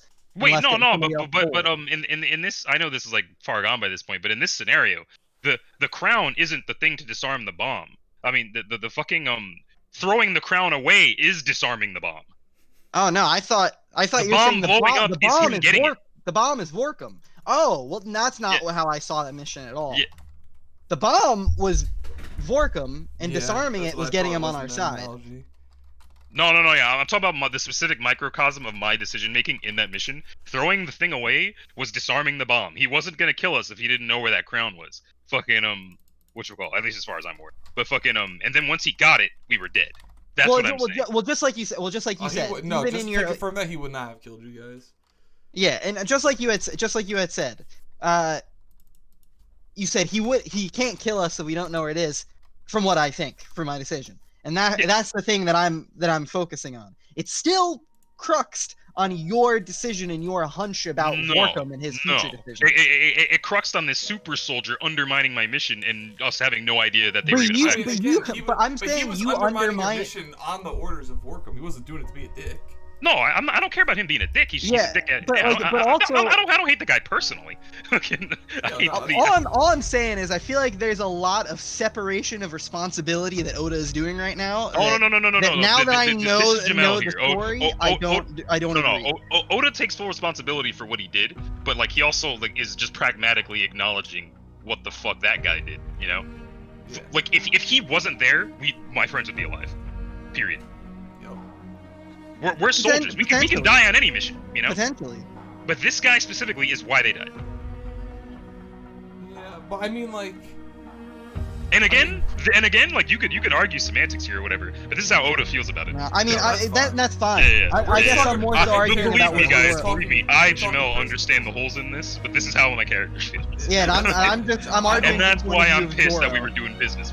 But that's yeah, fine. I'm arguing from No, the point you of can view of Zoro. absolutely, you can now. absolutely be pissed. Arbiter Yeah. saw. there's gonna be some good RP later. Yeah. I'm back, by the way. I don't know. Yeah, Oh yeah, shit, I didn't even notice. Yeah. we were just in a heated, just heated the- debate. Just to wrap this up real quick, so we can get back to it. The Arbiter, his thought process. I'll leave it because you guys. Can Yeah, leave it like that. Yeah, Yeah. we're gonna There's a reason I eventually didn't ask RP him this. about it yet. I don't even want to know. Yeah, Alright, we're that's eventually gonna RP this. Yeah. Let's leave it to in character. All right. But are you guys? And sure thing, we can go get you some. What? But yeah. You guys hear the music, right? Yes, we do. sir. Yes. Just want to make sure we're good. All right. So we'll pick up where we left off. So yeah. So he told you guys, give him a couple days. I'll give you the plan. I'll give you the rundown of the plan. And you guys can, like I said, you can accept the deal or not, or you can, do whatever the fuck else you want to do. But so for the next couple of days, he tells you give him a week. It doesn't even take him a week, but you notice throughout like the next few days, there's a lot more activity going in and out of that base, and you see general work around camp as everyone seems a little bit more motivated. You notice a lot more people. Basically, everyone now seems to be dressed and like ready to go. Like, all right, we're starting to make some moves. Let's kick this shit in high gear. You see, you guys. I don't know. Do you guys want to help around camp while all this happens? You want to just sit around? You want to talk to people, or I don't know what you want to do. I'm definitely not doing any menial tasks for these guys. Alex? Yeah. I mean, getting this man on our side will help the Arbiter. So I will help with a few tasks around the camp. Alright, yeah, so I say you help out. You meet up with those 3 guys you talked to earlier. Let's go with that. And you guys like, hey, I see you guys moving around. You want some help? So you'd be helping them out. And like you notice, like at some point, the guy who was eating the Sangheili, he trips and he falls. And he's like, wait, and Brett's like, bro, I told you were getting fat. He's like, oh fuck, you're right. I am out of shape. They like pick him up. They like move some sandbags. Or, I don't know, whatever the fuck the military does. Yeah. I don't really know. But you get the point. I'd imagine a lot of what they were doing would have to do with these phantoms. Yeah, they'd be working on the phantoms. For sure. But, alright. So he calls you into his office, or building, about, say like 4 days later. Mm-hmm. He tells you, he goes, alright, I know what we're gonna do. He's like, I think this benefits both you and me. He goes, you guys, as you said, having some issues with phantom travel because of Vorkum. He goes, you mind telling me what happened? He goes, why is Vorkum all of a sudden becoming much more of an issue than he was before? Let's start off there. Vorkum's working with the storm of the enemy. He'd be sipping some drink, and he'd be like, storm. He's working with the storm. Like, what? I guess that explains why Jewel showed up. I assume he now has he's working with them, or does he? How do you know this? I say know we this because- Oh, Go go on. ahead. No, go Oh, for it. Amigo. I say Go for it, Youngblood. Yeah, I say Youngblood. We had an insight. I said we had some insider information as to the meeting between Vorkum and his name's Jewel. Yeah, Jewel Madama. Jewel Madama. Okay, and Jewel. It seems currently their plans, now that they're working together, is Vorkum may eventually make a move on Komodo. And I think we're both aware how that can prove even more problematic than the current situation at hand. He looks down, he's like, I knew Vorkum was a dick, but I never think he'd go as far as to bring civilians into this mess. Vorkum's an animal and a child. I say Sure. yes, like others that we know. Civilian lives mean nothing. He'll stop at nothing to get what he wants. Guess you're right. I guess the power's finally going to his head. Because, I guess so be it. Well, I guess regardless, I don't know how the hell it ended up this way, but I guess we're gonna have to deal with it one way or another. Anyway, getting back to my point, I think I have an idea of how to circumvent the travel issues. It's like, you see, we obviously, being the number one, having all these phantoms, we have the best techs on the planet. We've talked to them. I think we figured out a way how to integrate active camouflage into our phantoms, circumvent having to worry about being spotted. Comes with the catch, though.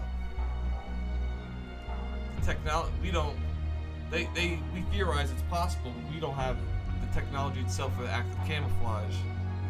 But we know someone who does. And and he looks out the window to the northwest towards Risen Whisper's territory. He goes, they have it. I'm gonna invade their territory, and we're gonna take the land for ourselves. We're gonna get you guys the technology. We'll share it with you, and we'll join your forces. And you're sure that such a direct approach is necessary? What do you know of them? He goes, I know that the two in charge are feuding right now. They're two brothers. They can't seem to make up their minds what they want to do. I'm gonna take that confusion. I'm gonna use it to our advantage, and we're gonna attack them. We're gonna attack them while they're not prepared. Do you not understand that you're doing quite the opposite? They're feuding with one another. You just be giving them a common enemy.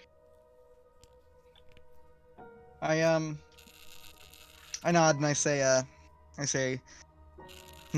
I do agree with Odo's sentiment. Would it not be more wise to at least see if we could attempt peaceful negotiations, both joining together and joining with our forces could create much more productivity and cooperation than staging war. I'd say combat with them may prove effective as a resort in case they are not as agreeable through negotiations, but may also be rather dangerous considering the skill of the brothers and their forces. Well, as far as I'm aware, they're not well known for their brute strength. A lot of them are retired Shadow who left immediately after the Great Schism. They didn't stick around for what happened afterwards. He goes, so I don't think beating them in a straight up fight would be super difficult. And knowing as what you just told me, Vorkam will be moving on Komodo, we have time for this operation to go down. He goes, and at the end of the day, like I told you before, the main thing we want is the land. With them still there, I doubt they just willingly give it up. But I will not rule out the option of peace.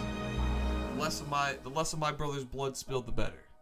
So if you guys, he's like, my decision, and I've talked it over with most of my higher ranking sergeants and lieutenants, they're down for the plan. But if you guys can solve out some sort of way to make some sort of peace, and I get my land, and we can all work together, I'm down for that.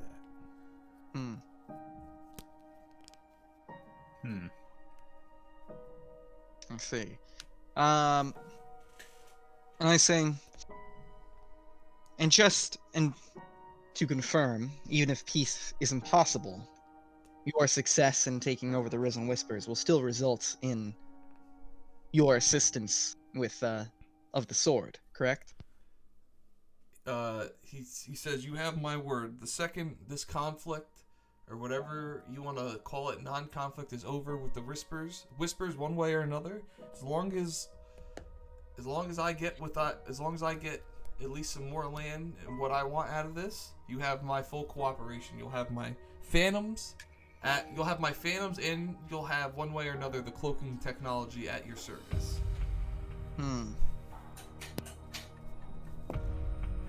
Okay. I said, well, you gave us, you gave the week to make your decision. Would you allow us a bit of time in order to make ours? He says, all right. He says, I give you guys. He's like, due to the time constraint we have, he's like, Vorkam. He's like, we're on a clock because of Vorkam. He's like, I gave you guys a week. I'll give you. You gave me a week. I'll give you a week to set up peace negotiations and contracts. He's like, does that seem fair? I thought we were asking for time to decide whether or not we were going to do this. Oh, I mean, yes. That's fine. Oh, this? Oh, my bad. Yes. Yeah, take it. Yeah. Discuss amongst yourselves. He said, Okay. yeah. He's like, I wouldn't ask you to make up that decision on the spot. Go right ahead. Take all the time you need. All right. I say thank you. I said, well, when we've made our decision, and we will make it promptly. We will return and we can negotiate this further. All right, then I say we. I don't know about y'all. I say we head out of his building so that we can Oh, yeah, discuss. for sure. Yeah. This guy's fucking nuts. Guys, what? This guy is so green. We just flipped the coin. Yeah. Yeah. But at the end of the day, he is green, but his land and his tools are necessary. So we should figure out how to make it work one way or another.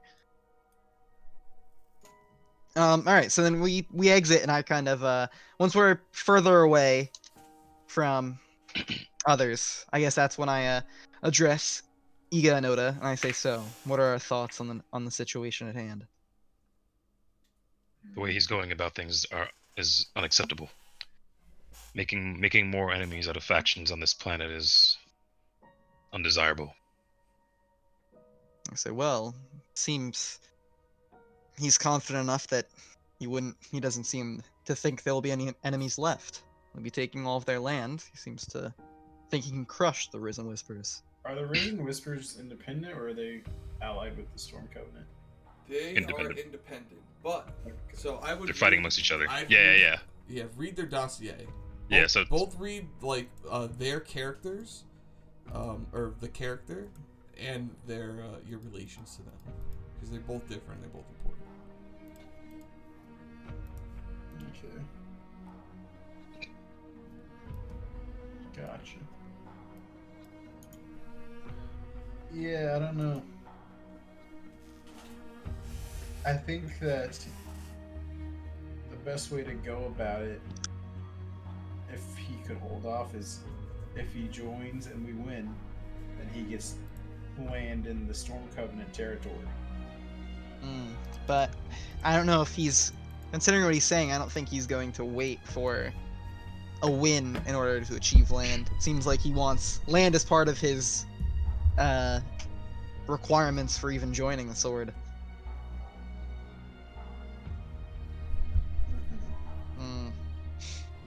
I mean, so there's Risen Whispers and there's the Cold Embers. What is this little... It's just kind of neutral territory. So what if we could claim him this? Go ask.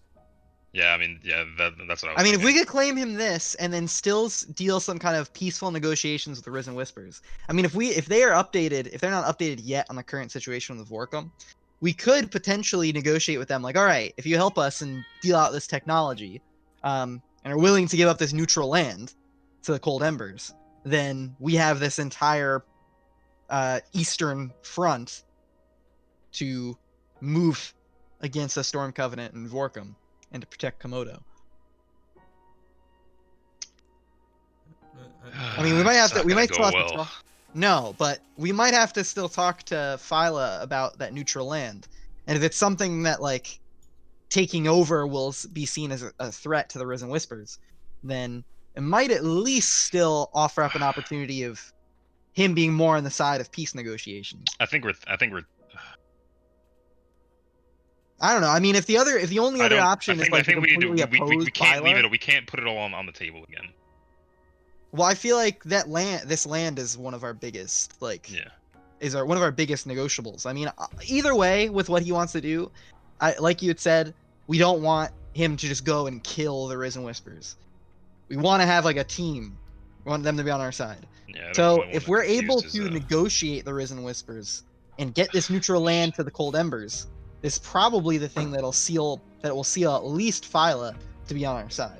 Why do we have to negotiate with the Risen Whispers? I don't want to gamble it on negotiations. Well, I mean, I don't know. I would assume the reason why it's neutral territory is neither one will move in to take it. Let's and not that- make a. Well, obviously not. That's why I just said we just got to go talk to him about Yeah. the neutral land. Yeah. Go talk to Yeah. him about it. Yeah. We could ask him about that, but let's What do we do if, I mean, it's been there, right? If it was just, if they could have just taken it, they would have. But it's also Yeah, remains that's what neutral territory, and they're not currently at war, which means they're not fighting over it. So I'm wondering why. there's a they different don't reason why take it. they're not there. And that's what I'm saying. If it doesn't let's- involve the Risen Whispers like at all, then we can just say, why not occupy Yeah. this land for yeah. extra land, and then Yeah. but then then it we'll find still out why, leaves why having they're to not doing it. negotiate Yeah. Risen Whispers. Yeah. So Okay, I think yeah. that land Yeah, is let's something we let's can gather discuss. some more information first. Yeah, let's ask him about that other piece of neutral. But okay, so if we're gonna go back in there, are we leaning towards one way or another? Yeah. We're purely getting information about that neutral territory because I am not. Oda is not about going to the Risen Whispers to negotiate. With So the kind of guys they are, it's not worth it. It's not gonna work. Yeah. Mike, you said that he has like And this he guy's has, like, too green. he has like higher ups, like generals and lieutenants he's been discussing with, right? Yeah, you've noticed that his building has been a lot more active throughout the last few days. People, specifically the same people you recognize going in and out, like recognizes that they're the same people, you know. Can we catch one of them like So- exiting the building to speak to one of them rather than speaking to him directly? If you want. I want to do that. Is agreeing to him and just taking out the Risen Whispers off the table entirely? Yes. Okay. Yeah, I don't think that's a good idea. Yeah, that's unacceptable. Mm-hmm. I'd sooner call the Arbiter and offer up Sword's land for him to fucking move on to. That was the second idea of like giving up some of our land in exchange for him, I but mean- he wants that tech, and that tech would be very useful. Oh, Like, you could and offer- unarguably, it would be useful to Yeah, us. that tech is like crucial. you that could would be offer up the Storm perfect. Covenant land after success and see if he. Yeah, I mean, Yeah, but I I- don't think yeah, he's we'll- gonna take anything on the condition of success. Yeah, I don't think I either, just- but, I just want to have like a list of talking points before we go in. Well, I want to so catch one of that's what I'm his saying. higher I just want to gather that information. Yeah. I want to we talk do to one that of his higher ups about this neutral land, too. so that we can Yeah, form a better yeah. decision. Because I don't want to Yeah. go in and just start asking him stuff Yeah, without yeah. giving him the security of we're gonna help him or Yeah, not. exactly. Yeah. Again, he's green. Yeah, exactly. And I don't want. He seems to be starting to get his confidence I'm not together, and I don't confusing his want him to. bravado Like, for confidence. well, guy's a yeah, but I don't moron. want him to use that bravado in like, you know what? If you guys are gonna be dickheads, then fuck you. You know? I don't Yeah, want like him you to said, make it's a make a rash decision. Someone just decision. kill everyone. Like fuck. Yeah, I don't want him to make a I rash already see it decision. happening. So, Yeah, exactly. Yeah, this guy's an asshole. All right, Yeah, so I want to go scope out his building, and do I see any people that I recognize as like his officers coming out? Yeah. So you'd catch a guy in some ultra armor walking out. And you'd recognize him as the guy. He's been in there a few times during the week. You've seen him going. All right, I approach him. I just uh, say, "Excuse me, sir," and if he turns to me, I do a salute since he's clearly a high-ranking officer. He goes, "Yes. What can I help you with?" I'd say, "What?" I say, "Well, you may have noticed us inside prior, talking to Phyla about the current situations between the Cold Embers and needing more land. And since we're unfamiliar with the current politics as soon of as this you say territory." needing more land, he signals like, "All right, walk with me. This is gonna take a while. I can tell." Yeah, so I walk with him and I say, "We're unfamiliar with the politics of this land, and would I have like a map on me or anything like that? Oh, what? An app? A map." Oh, a map? I mean, you could just pull up a hollow thing on your like wrist. Yeah. Okay. So I do that, and I'm just like, this piece of seemingly unclaimed land that's on the western side between the Cold Embers and the Risen Whispers. What is it? It's essentially neutral land. I'm not entirely sure why, to be honest with you, why it's neutral. Phyla's been doing most of any sort of communications with the Risen Whispers by himself. He's been trying to take after his father and doing most things by himself. So we haven't really discussed it much. Discussed it much on both fronts. We're only just now, as you could tell, more active because we're getting ready to make preparations for whatever he wants to do. But as far as I'm aware, on his part, it's been a matter of hesitation. Same with most other things. So you'd have to talk about him. But from as far as I'm aware, as far as our side is concerned, it's been a matter of just been too scared to make a move. Just give me 1 second. I think my food just got here. Yeah. Okay. So, alright, so we would still have to speak to Phyla about what his reason is for not making the move against it. Because if it really is, like, a thing where both kind of feel like they might have a claim to it, or they're Alright. unsure about making a claim towards it. I don't know. All right, so let's think about the let's think about the possibilities here, right? One possibility. Oh, we hadn't even thought of taking that land. Great, we'll go take it, and it's that easy. That's one possibility. Could be, yes. You know, we'll write that down. You know, that's possibility number one. What I don't think is a possibility is that they're both fighting over it. No, but Because I think... they're clearly not enemies with one another. They clearly aren't even in conflict. Fucking.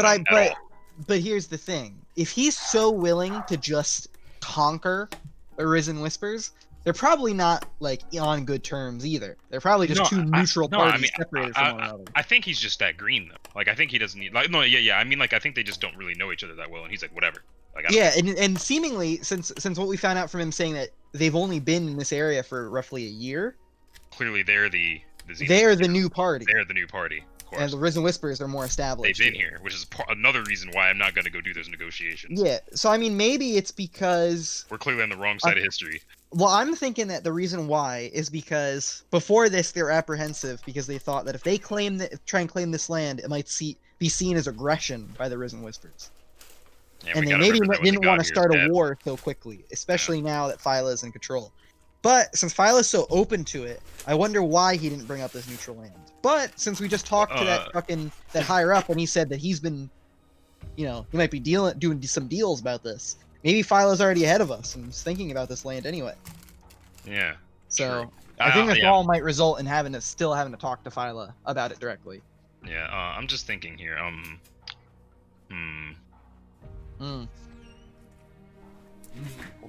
I don't want to go over there. Like, under no circumstances do we go to the Risen Whispers to talk to them. Because of this. No. Yeah, that's bad. Because, we go to the Risen Whispers, they're stuck in their ways, and they say, you go do this, and now we have a pattern. That pattern didn't go too well last time. So, yeah, let's, What happened last time? Yeah, Just Ega saying that, like, what happened last time? Yeah. So, you know what, let's... Yeah, so all I know is how do we feel about this? I don't think there's any circumstance in which it's a good idea to go to the Risen Whispers and talk to them for any reason. No, I disagree. Only because, like, we were inevitably Risen Whispers being one of the tables on negotiation. Oh, my bad. I mean, there's no reason. There's no situation in which we go talk to them for anything having to do with what the fuck this guy wants. I mean, maybe if we don't go as a declaration of war, but if we go as listen, we're having negotiations with the Cold Embers and other factions on this, like, the Eastern Front, and Cold Embers seemingly would be able to join, would want to join in the swords. He's coming with us. Do you think it's a good idea to leave this place without a leader? We're not lapdogs. We're not gonna go out there and just do what he wants us to do for him when he's that green. I could see us making that claim. Like, you'd have to come with us to do that. Yeah, like you need the experience. We claim it as you need the experience, and also we can't do. Yeah, we don't have the power. You're the face of the nation. For you. You are the leader. Yeah. All right. I'm totally down to make a claim like that. Okay. All right. Yeah. All right. I mean, I guess we only know so much, so I guess we'll go there and we'll ask him about it. We'll go pick up on some more information, talking to him directly, and I'm definitely fine with that being one of our end results, of being like, if you want to go and if we want to do negotiations with these guys, you'd have to come with us. Yeah, or you just go with that, since I mean, we don't know. We don't know anything about him yet. We don't know what kind of guy he is. Yeah. So I mean, like you had said, you're picking up. It's less confidence and more just him. He's starting to feel big. I was trying to find ways to put words down that wouldn't lead to this, but it's just happening. He's green. He didn't know what to do, and we said, hey, maybe, and then he's like, fuck it, I'm going all in. Like, that's exactly what happened. I didn't want it to happen, but it is. So yeah, we're gonna have to. This is a delicate situation here. We don't want to end up on his bad side either. Fucking shit. Alright, let's fucking go. Alright, yeah, so let's go back inside. Out of one political D&D campaign into the next. But this time it's in space. I bought the Sorry. wrong perk. But but yeah, so this is way earlier than our week, by the way. This is like probably like the next day or so. We're just gathering more information. So we'd be showing up like way earlier than he'd expect. And we're pretty much just like here, like, you know, just So, like, the clarifying. next day? Yeah, probably the next day. Yeah. So, you walk in, he's sitting around the table, or standing, I guess. He's got one other, he's got that same Ultra you guys ran into. And he's like, they're pointing at the hollow map, and he's like, they're moving a piece around. They're like, alright, if this were happening, and he like signs off on a data pad, and he's like, alright, get it done. And then he sees you guys, he's like, oh, you guys make up your decision? No, not yet. We're here for information. What can I provide you with? There's a seemingly uncontested piece of land to your west. All the maps we said it's neutral. Is it? Why haven't you gone for that?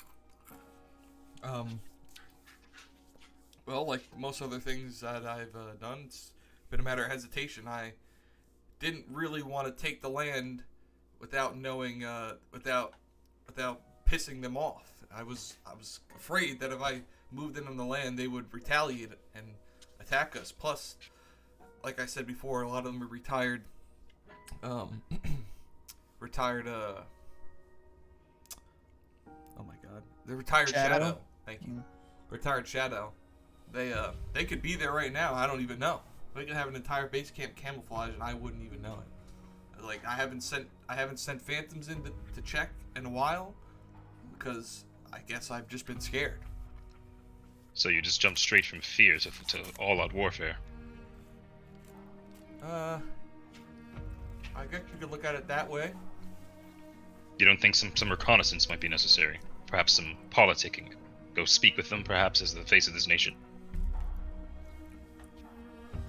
Thought I asked you guys to do that. You trying to say you want me to come? Come? No, ideally we'd like you to do it yourself. Unfortunately, in the last few days have been me planning an invasion that everybody seems to be signed up for. So I don't really have a plan B for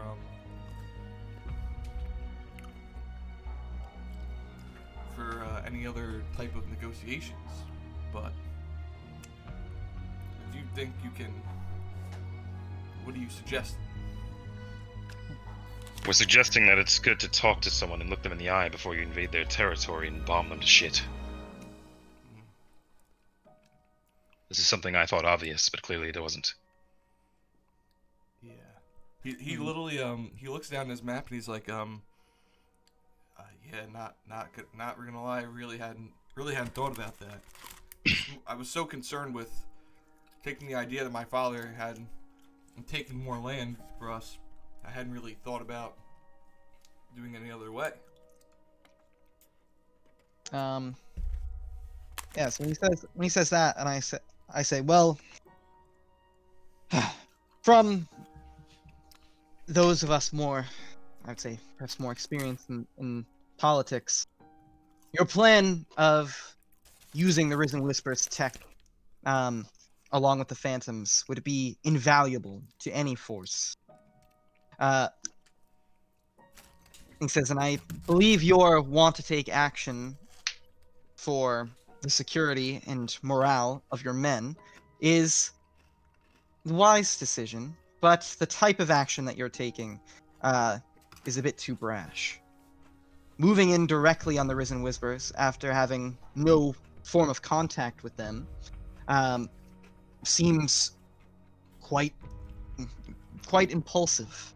And If you're saying that this land to the west, you have no idea whether or not they've claimed, and you've been staying away from it out of apprehension that they may take it as a sign of offense, well, wouldn't negotiations potentially lead to you both claiming your land and forming this connection between yourselves and the Risen Whispers, an alliance to build this technology? You would essentially result in unifying this entire landmass and having a pretty valuable position on this eastern front. All of you lined up with the swords and the other lands that we have allied with us on the east make us rather an unstoppable force, which would once again provide a bit of comfort to your wonder of whether or not we will win this war. And In talk short, about this. seek to make allies before you seek to make enemies.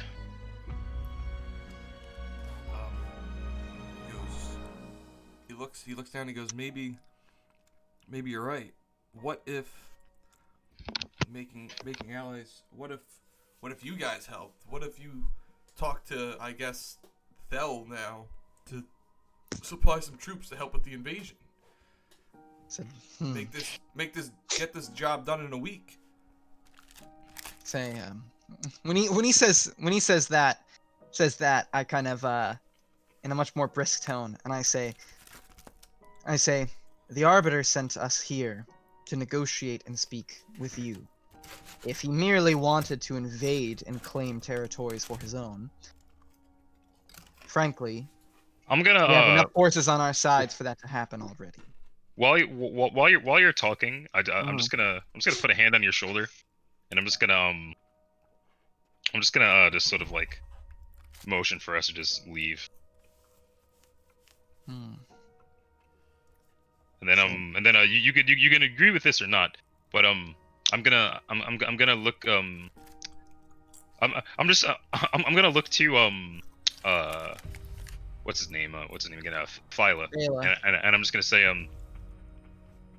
we only came here to discuss the neutrality of the land to the west. It's evident that you know not of that. Thank you for the information. We'll be back in in some days with our final answer. He goes, all right. He said, let me know what you guys are thinking. He said, and make sure you come talk to me before you make your final decision. And I'm gonna try and like get us out of there before this gets out of control. And then the moment we get out of there, like the moment we get out of whatever like building we're in, we're out of your shop, I'm immediately like radioing the Arbiter or Thel.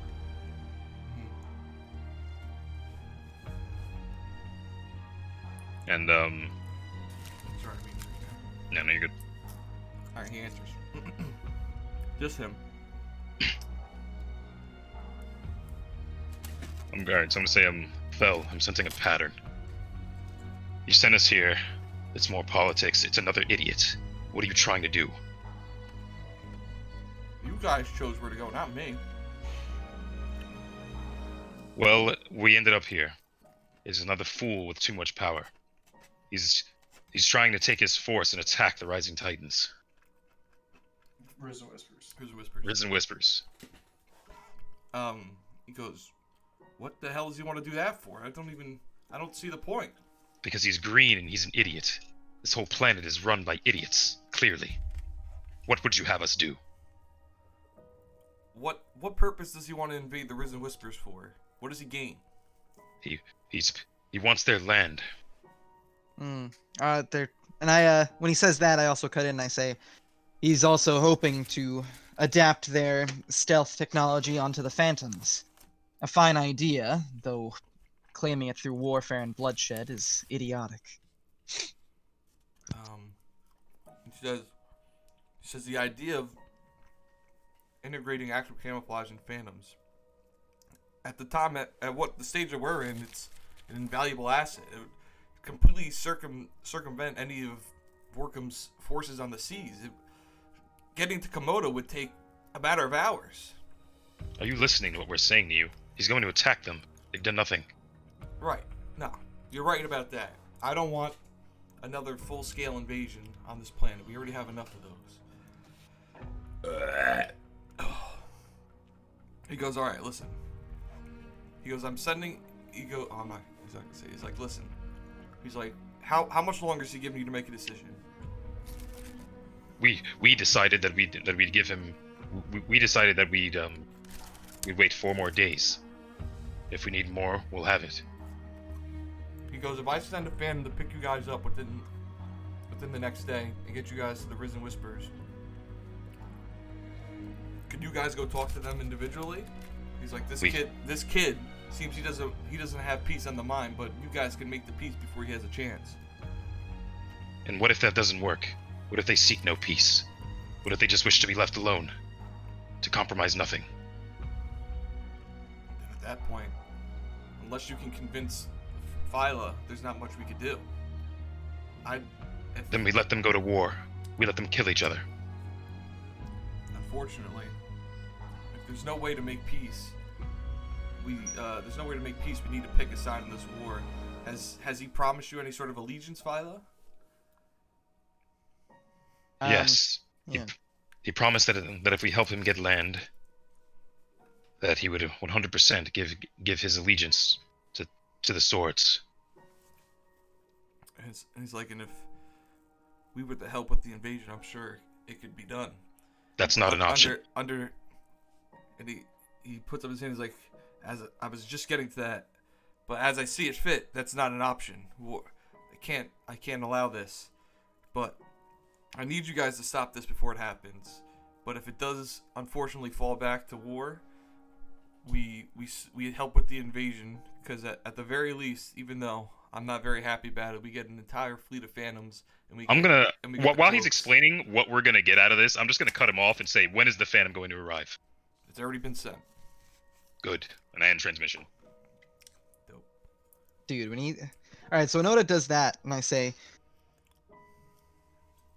while you do have a difference of opinion from the Arbiter, and we clearly have a difference of opinion from this foolish young leader, I think you should mind yourself to give the man some respect. You're not the boss of this operation.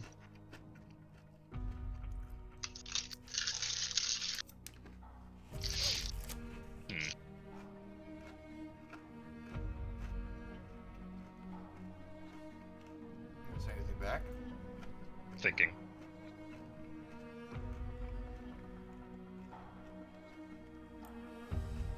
Yeah, no, I don't say anything to that. Well, then we have our mission directly from him. We go to the Risen Whispers and try at all costs to avoid warfare. And if we can't, then we deal with the bloodshed at hand, and we pick a side.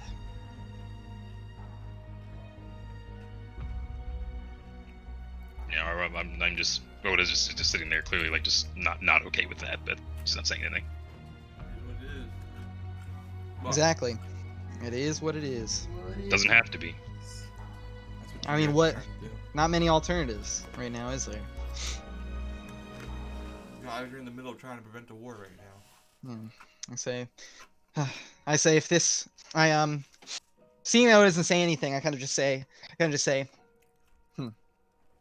a few humans is all it takes to shake you this much out of a war, I said, then you're totally unfit to wear that, the shoulder, what's it called?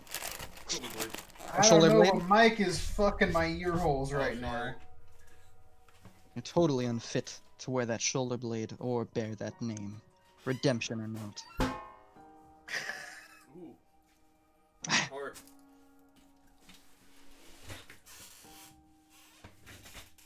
Alright.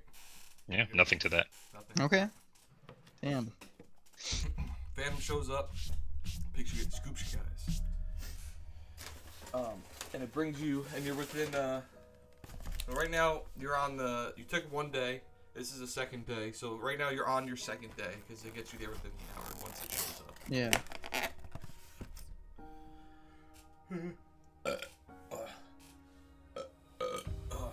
Jesus Christ, Mike. I'm eating, dude. I'm like speed eating, which makes it worse. Are you just trying to see how much noise you can make in 5 minutes? Yeah. That's normally how it goes when I eat, so. Fuck's sake. This man's gonna be shitting out entire solid wings. But yeah, What go do you on mean the you're fan. supposed to throw away the bones? The Phantom arrives. Can we just take 2 minutes so I can finish this? I'll mute my mic. Yeah, Go totally. for it, dude. All right, you guys can talk amongst yourselves if you want.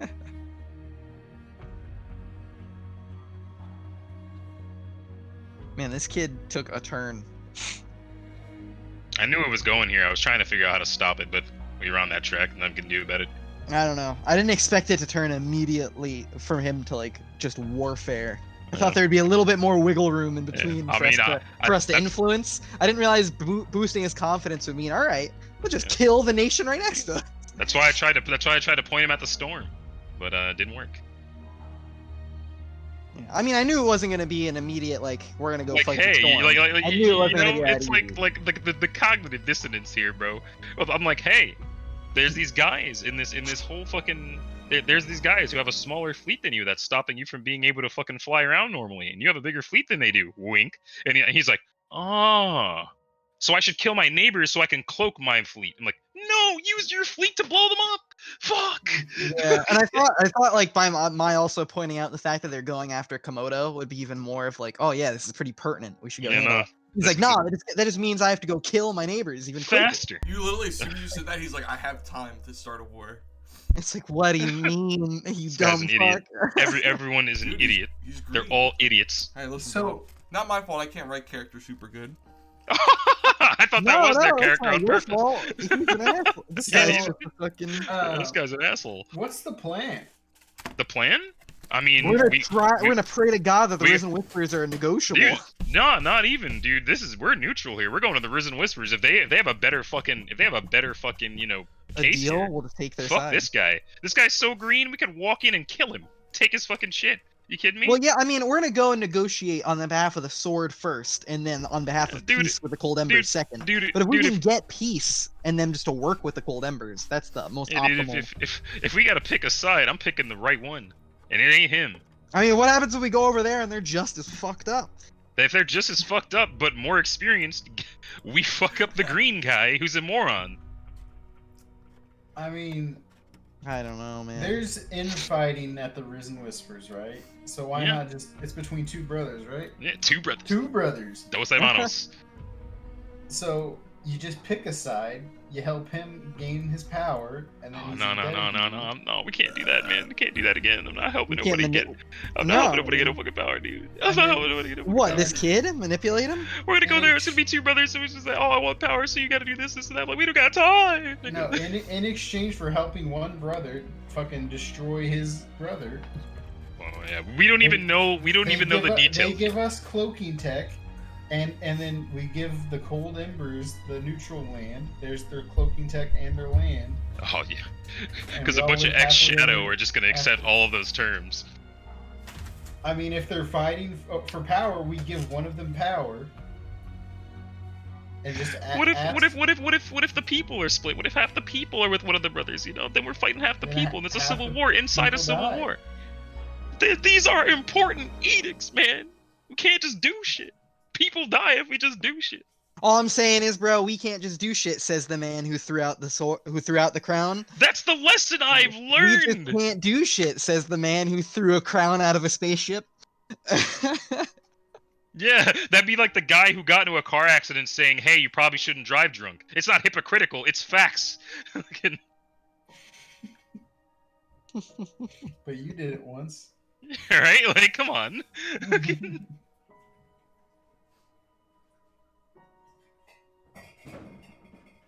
Alright. I peed. Blow my nose and we'll get this shit on the road. Shit being the emphasis right Jesus. here. How much longer are we going for? Probably gonna finish RPing at the end of they're not end, but whatever the fuck happens, and then probably call it. So let's go for what time's it now? Let's shoot for 11:45. Which I don't know how this is gonna go. So we'll see. Okay. All right, you guys pull up. Yeah. On the Phantom ride there, I wanted to. You know what? Nah, never mind. Okay.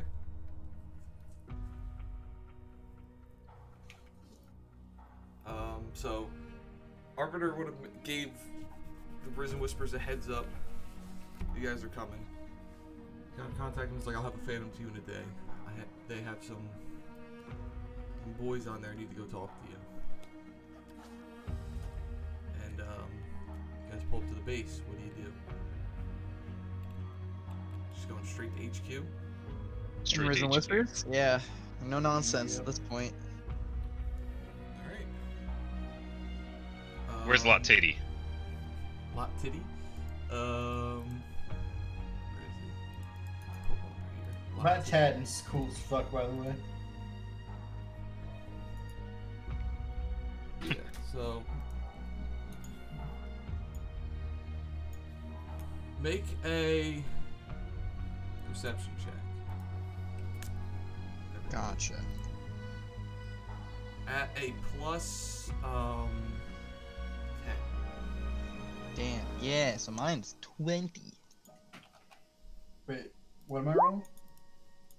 Ugh. What the Yeah, fuck what the fuck was that? It went, what?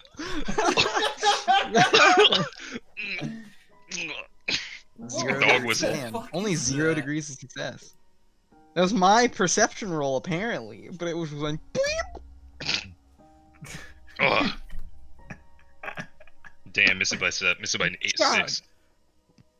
God damn, Lat Tadden. Well, fuck you. Oh, God, it's you not- guys- it's not- Wait, You wait, guys what is got this? no what is fucking this? eyes. What is this math? The 70 plus 0 plus 20 plus 60 minus. Why is it not being rolled to the GM? What the fuck? Oh fuck, I didn't have it marked. plus. I didn't see nothing. Nobody saw nothing. Lat Tatton got the blicky. Yeah, apparently. Rat Tatton. Okay. You guys don't notice anything. You didn't see any. You didn't see anything. Hidden You didn't even spiders. smell anything. Oh You shit, guys it's had hidden spiders. COVID-19 levels of smell and taste. Oh, great. You guys walk into the HQ. And it's Lat Tat. Okay. Hi. Hi, Lat Tadden. And he looks at you and he's like, he just kind of looks down at you and he goes, "What is it you want?" Should I take the lead with this, Mr. Oda?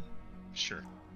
And he goes, "What does he want?" He looks down. He sees again, common theme, the blade. He goes, "I assume you are the embassy sent by Vel." Yes. Wanted to know if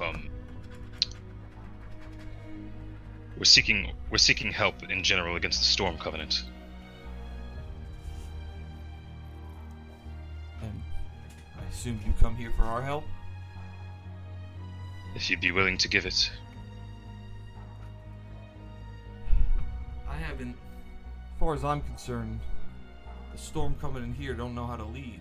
They haven't. It's been months. They've been stuck on that island to the south. At any, Well, they have a leader now.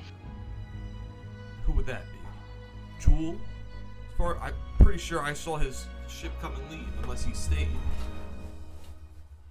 The leader of the tribals, the crashing waves. He's recently made a deal with the Jewel Madama.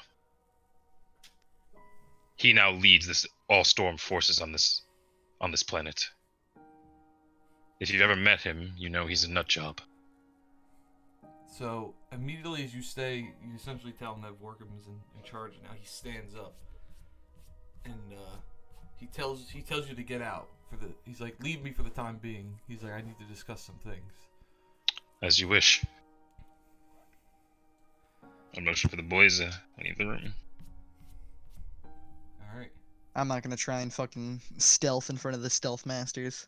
Nope. To eavesdrop. These I'm guys not- invented the Sangheili word for stealth. Yeah, I'm not gonna try and fucking play These around guys- with these that guys shit. are I'll do it to the invisible. I'll do it to the dumb fucking kid, Cold Embers, but I'm not doing it to these guys. All right. So when you guys walk outside, roll me another perception check. Gotcha. Yes, sir. Precipitation check. Damn! It's hard. I rolled a 98. So And I had a plus 10.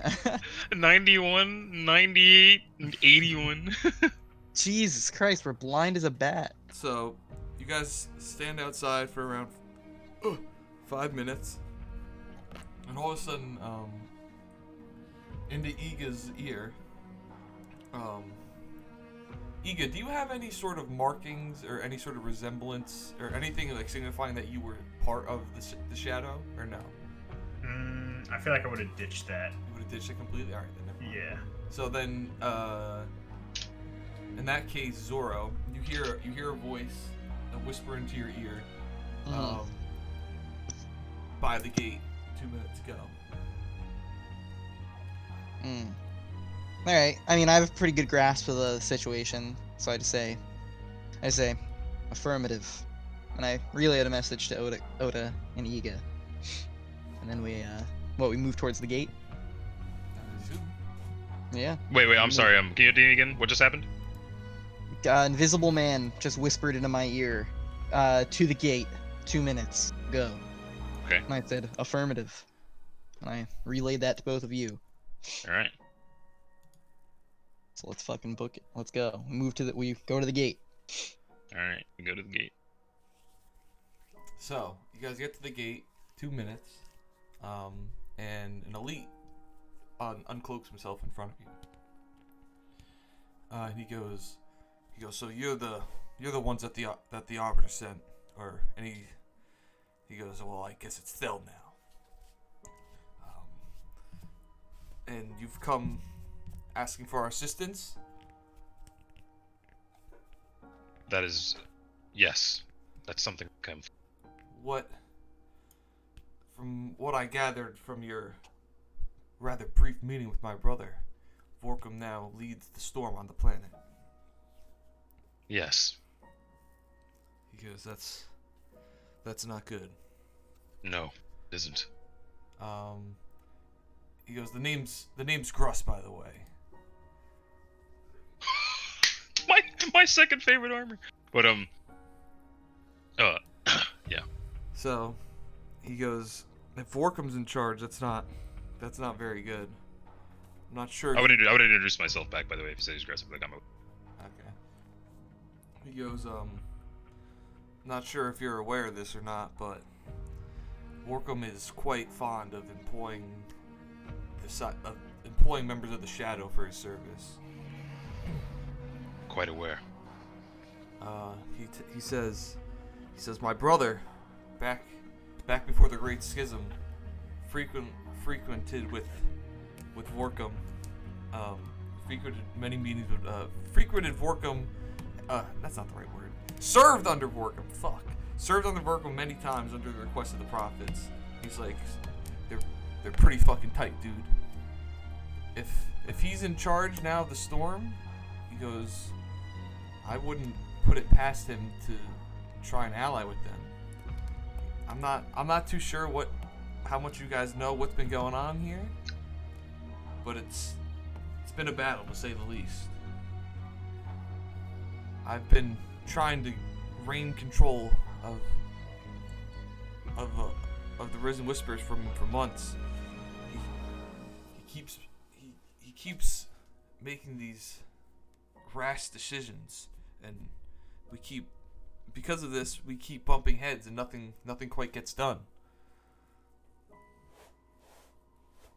I wouldn't put it past, like I said, wouldn't put it past him to ally with Vorkum. He's a bit of a, I guess you could say, storm sympathizer. What's the word that they use? Agnostic.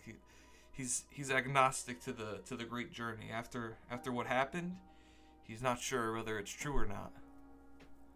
So he still holds reservations with the storm and their beliefs. Interesting. When I spoke with him, when I told him that Vorkum is leading the storm, he didn't seem happy about it. And you're saying he might ally himself with him. I wouldn't say when he stood up, it wasn't like anger. He just stood up like. No. I mean, he literally said that's not good. right? Did I? I'm pretty sure he did, right? Oh, I shouldn't have said that. Oh, then. did I make that up? No, I might have said it, but it was a mistake Okay. if I said it. Oh, okay, all right, then that's totally different. Totally different vibes then. Then Yeah. he would have said something more along the lines of like this. That's like Interesting that's or like interesting or like concerning or Okay. something along. Not bad. That's the wrong word. If Okay. I said that, I fucked up. Okay, all right, no, fair. Okay, I get it. All right, then I'm gonna take back what I was about to say to this guy. And I'm gonna ask him. Obviously, that situation cannot take place. He cannot make allies out of the Storm Covenant. That's directly against my goals. I'd imagine yours too. But how do we know we can trust you? What do you stand for? He's like, I stand for what's right for the clan, and I know for a fact that the Storm in the great journey is a load of bogus. I know they're wasting their time. Fortunately, they're the ones that still hold all the power. Sure, you can imagine when you dedicate your life to something for your entire life, and all of a sudden someone tells you it's nothing but a lie, you have some doubts whether to believe that. And that's basically what their entire organization is based off of, those who still believe and devoted to the cause. But I'm convinced. I know the truth.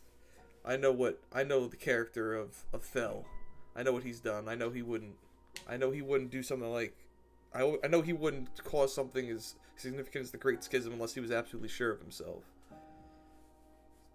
So as far as I'm concerned, I need to get the power from my brother to save for the good of the rest of our clan. A lot of us are getting old. Most of us are retired shadow. We don't have the time or the energy to start to join their crusade in the galaxy. We need to make sure we stay out of it. So Right. Oh, if you were gonna say something else besides right, go for it. Yeah. I say It sounds like your brother's going to need some convincing then.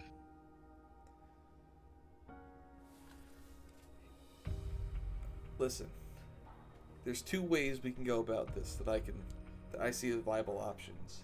I'll put it bluntly. Can he be reasoned with? The man's stubborn, but he can certainly be reasoned with, especially if you have me on your side. He goes, despite all of our arguing, he still does take my word seriously. But we've grown over the past. They've been here for a couple of years. It's like over the past couple of years, our relationship's grown rather interesting and more hostile. At this point, I'm more concerned for my people, but he can certainly be reasoned with. There's maybe some sort of bargain we could deal with him. So I see this one of two ways. One, find a way to convince him otherwise, and two, and I pray it doesn't have to come to this, we assassinate him. And doing so would put me in command. That second in command would put me in command. And that were to happen, to put it bluntly, one way or another, if I were to gain reins of the control, you'd have my support against them. You would so easily turn your blade against your own brother then. As I said, the relationship for the past couple of years has grown increasingly hostile. It's come to blows many times before, and if it continues as the way it is, it feels as if it will do. I don't want to do it, but look around. It's like, even though there's a bunch of us hidden, it may seem like there's not many of us because most of us are hidden. And don't worry, I've checked the area. We're clear. No one's spying on us. But there are a lot of us, and like I said, if he's to drag us into this war with Jewel, then it'll be the death of all of us. It's like at this point at this stage in our lives, we're just not cut out for it. It's not that I'd so easily turn the blade of my brother as I'd save the lives of thousands of my brother of thousands of my allies. But like I said, I'd rather it not come to that. Then let's discuss this with your brother then, as soon as we can. Because I think it's important that I give you the state of everybody's feelings with our leadership. As it stands right now, it's basically split in two. One half is completely on my side, knowing that they have to stay out of this war. They know what they are. They know what they've done. They know what they are. They know what they've done. They know what more they can do. They know it's not much, and none of them believe in the in the great journey. The other half. I'm back. What? Oh, I fucking just disconnected for like 10 seconds. Start over from 10 seconds ago. Fuck, what the fuck did I just say? Basically, it's split in half. The one half's like complete with him. They know they're getting old. They don't want to fight in another long war, and they don't believe in the great journey. The other half, not so much dedicated to the great journey, more dedicated to my brother, as he's technically been the one making the final say in all of the decisions. Even though he's been counseled by me, he's at the end of the day the leader.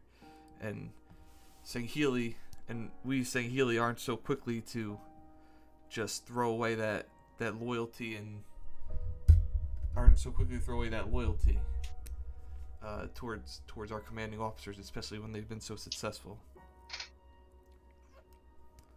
If we can find a way, go for it. No, I'm saying like okay, like go on. Oh, if we can find a way to get them on our side, or negotiate some sort of other means of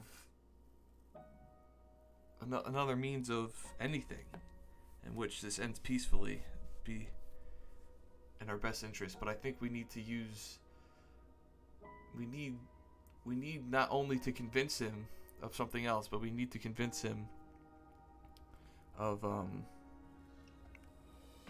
we need to convince the majority that this is the right decision, that he should either step down or give me command.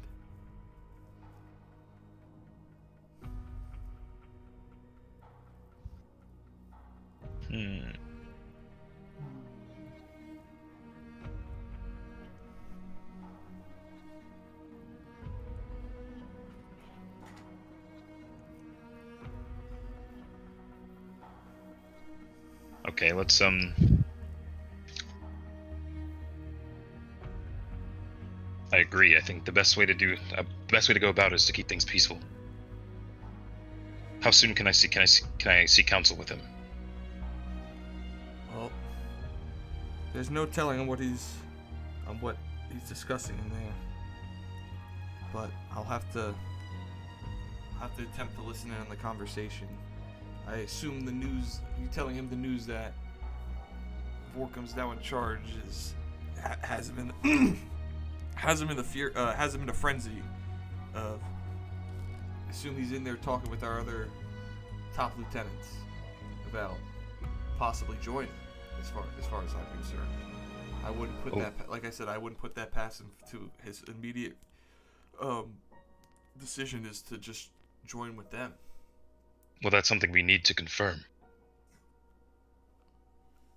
All right.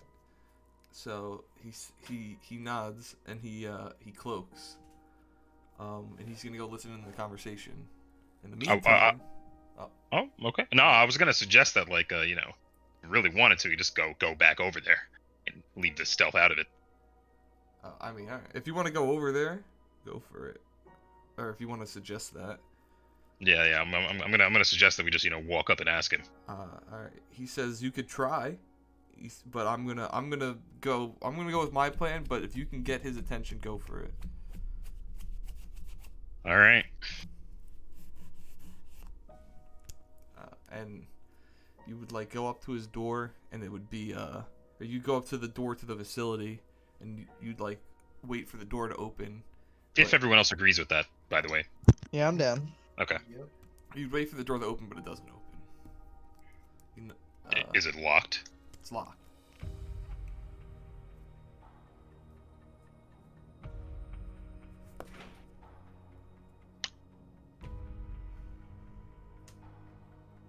Can I knock? Yeah, go for it. Seems Do whatever you free want, bro. You can impact. try and kick it Yeah. down if you want. I'm gonna knock. Um, Actually, no. I'm gonna wait. Like, I'm gonna give it like a solid 20 minutes.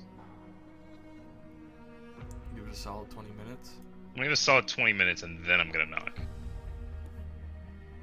In that time, Gruss would have been back already. Okay, no, that's fine. Okay. That's exactly why I waited. Okay, so I didn't fuck him over. So he comes back, and he tells you he's in a room right now. I don't There's- like this. They're 3 top lieutenants. One of them is more on Gruss's side, talking about, listen, man.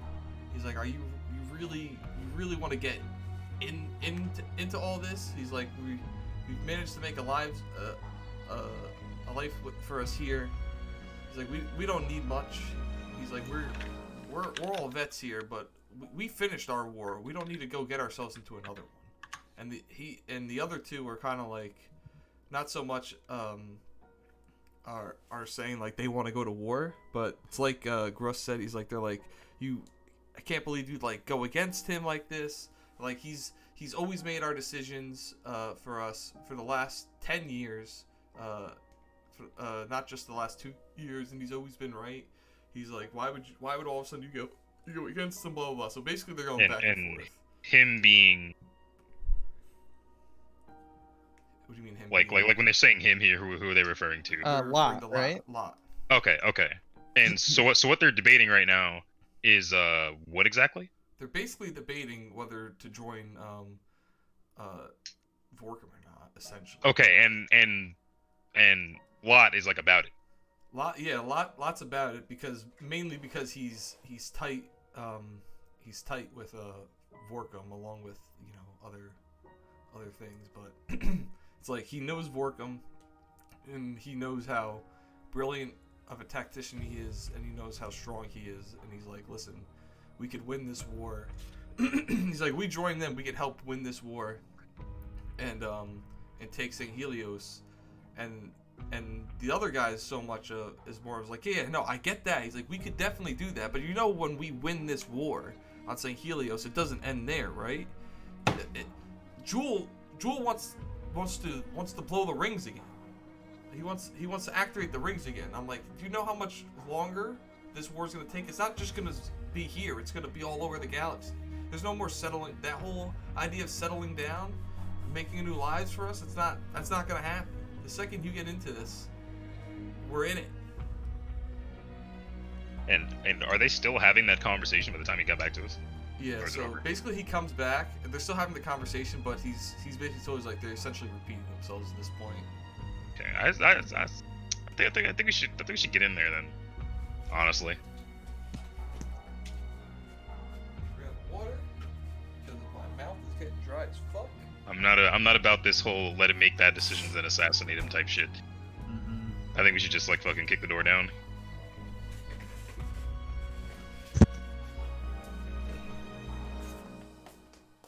So yeah, I'm gonna.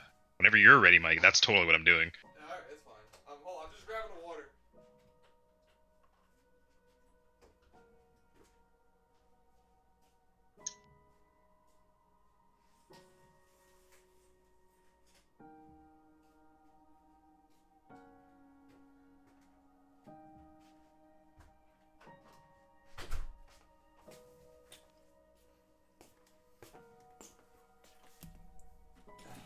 Okay. So you're gonna try and kick the door down? Yeah. Alright. Roll me. Alright, let's see. Oh god, I can fail. Dude, it's a fucking sturdy ass door. Oh. Roll. I'm gonna knock. I'm gonna knock first. Then I don't want to go. Deesh, my leg. Like that's gonna kill my. That's gonna kill my momentum. Okay. Alright. Yeah, I'm gonna knock. No one's gonna answer. Make a strength check. You guys can do I'm this together, by I'm the putting way. a plasma grenade on this, but I'm fine. I'm gonna try and You guys, kick, you guys like can do this open the together door. if you want. What? All of us do like a strength together Yeah, like to roll break strength down the checks. door? We all lift shit. together. Come Oh on. shit, man! Knock, We're doing knock, open. we're doing the fucking like the testing gates from Killua. Yeah. If you guys, how about this? So, I'll give you guys each a +10 in strength, and as long as you beat 7 degrees of success 7 degrees of success. together, like If I all have of a... you add Oh, up, okay. then Okay. it goes down, and you guys get Alright. a +10. Fuck it. I got 5 myself. +10, you said? Two. Plus, it falls on. I'm not minusing, by the way. Yeah, of course, yeah. Can't do negative damage. Yeah. All right. All you have to do is roll 2 degrees of success. I don't know what your strength is. I hope it's good. Move. All right. You want to ask? Can I kick it again? Russ? You want to ask Russ to help? No, I'm gonna kick it again. Can I kick? So- Can I kick it again? Can I nudge the last 2 myself? Listen, bro, I'm here for hand-to-hand combat, not for pure strength. I'm a medic. You guys not? Yeah. You guys not want to ask Russ? I mean, this is a moment of passion. I'm not gonna kick Alright. the door and go, "Hey man, you think you could help?" Like I'm gonna kick the door Moment again. of moment of passion. Hey Zero. guys, can you help me kick down this door? I still succeeded. Alright. I'll let you. I'll say that. I'll say that because this is a cool moment. I like this moment. You go to kick the door down, and while you don't kick it down, you get enough where like the door is like dented and like you can like pull the rest of the door down. Yeah, I'm literally taking my fucking plasma sword and fucking Yeah. okay, show me what I need. Just like you Like- just cut down the rest. You cut through the rest. Yeah. Savagely rip apart this door. All right. So. Yeah, All right. So you cut it down. yeah, and then I'm going in and I'm saying how many people here, right? It's 4 it's people. Lot. It's Lot there's- and then 3 lieutenants. Okay. So Yeah. So obviously cutting or kicking down this door makes a bit of a commotion, Of course. and they kind of, so you run into the room and they're kind of already like looking at the door like the fuck just happened, like so you run into like a main hall and then like you run into like Gruss would tell you where they are. He'd be Mhm. he's kind of surprised by this. He's kind of like, what the fuck, and he's just like, you know what, man, he's like this. Like he sees the look in your eyes of determination. And he's like I'm just Yeah, I got I'm gonna let 25 him do in. his thing. I'm gonna let him rock. So he tells you where they are, and you guys rush to like the I'm rocking with Oda because he rocking with us, you know? yeah. They pull up. Or he tells you where they are, and you guys pull up. And Yep. they kind of look at you like, and Lot looks at you and he's like, what is the meaning of this? You're having a discussion I'd very much like to be a part of. I knocked. No one answered. He goes, and how would you even know that we were having this conversation? And like as he says that, Gruss would walk in behind you and he goes, my darling brother, of course. Now it all makes sense. If you're even considering joining with the storm, you have to understand that's not acceptable. It will not happen. Why is that? Because the storm is our enemy. And if you join them, then you're our enemy. Oh. The storm is your enemy, but not mine. They are the necessarily. enemy. From according to who? According to you? For what reason? What have they done wrong? The schism happened for a reason. They're on the wrong side of things. And do you truly believe that? You have no doubts in your mind that the great journey is just a bunch of lies? Generations upon generations of Sangheili, Ungoy, Gerald Henai devoted to a cause, all just a lie? It doesn't matter Gruss- if it was Gruss a would- lie or not. Gruss would step in after that. He says like he says, brother, you're delusional. He's like, of course it's a lie. Like the prophets were just in it for themselves. I want to interject here and say whether or not the great journey is a lie doesn't matter. Your people don't want any part in more war. You'd be fighting for years. None of you would even live to see it to fruition.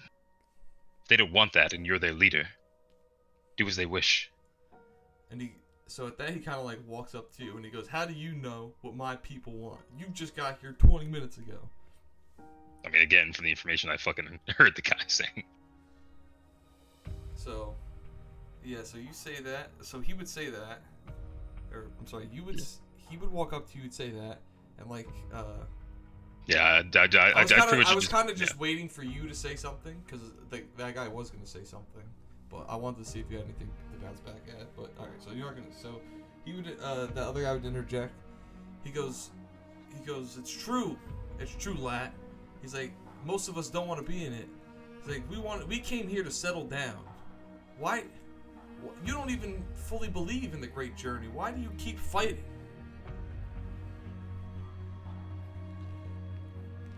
And he turns, his brother turns around. He goes, what is all this?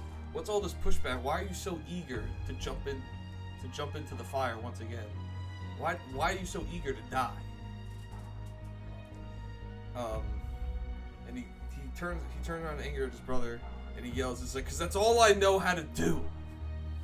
Since birth, you and me were raised. Since basically birth, you and me were raised to kill. We were raised to follow orders. We were raised to do the prophet's bidding, and you're just what? Do you even know how to live without any of that? Have you ever thought of that? The last 2 years we've been combat ready. What happens when we're not combat ready? What happens when we just go on to live our lives? Do you even know how to do that? Why are you ask me why I'm so eager to die? Why are you so eager to give up?"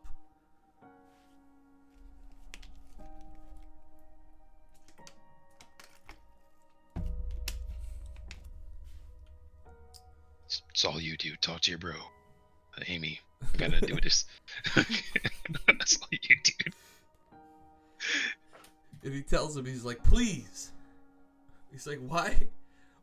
He's like, I'm not giving up. I'm simply living the rest of our lives." I'm like, haven't you thought of settling down, having children, raising the next generations of great warriors? Is that not something that interests you?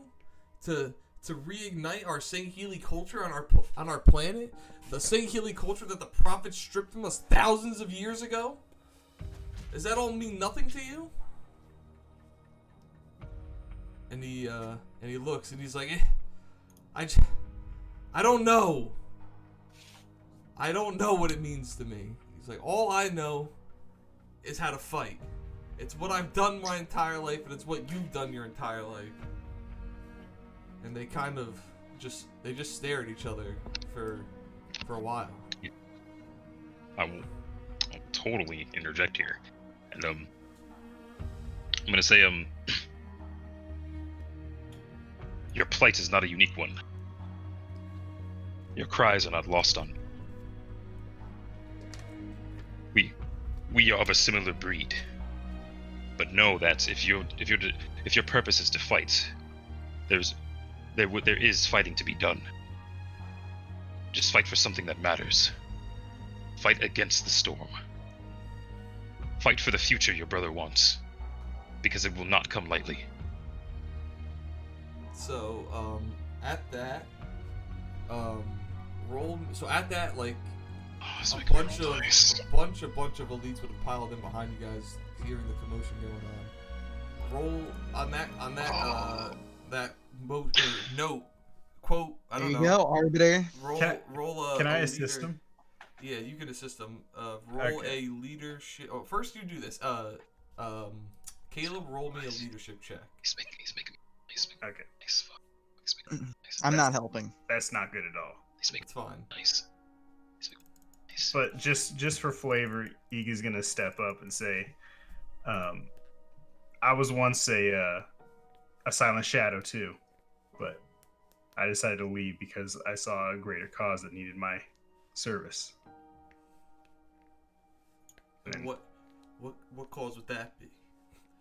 the swords of Sanghelios.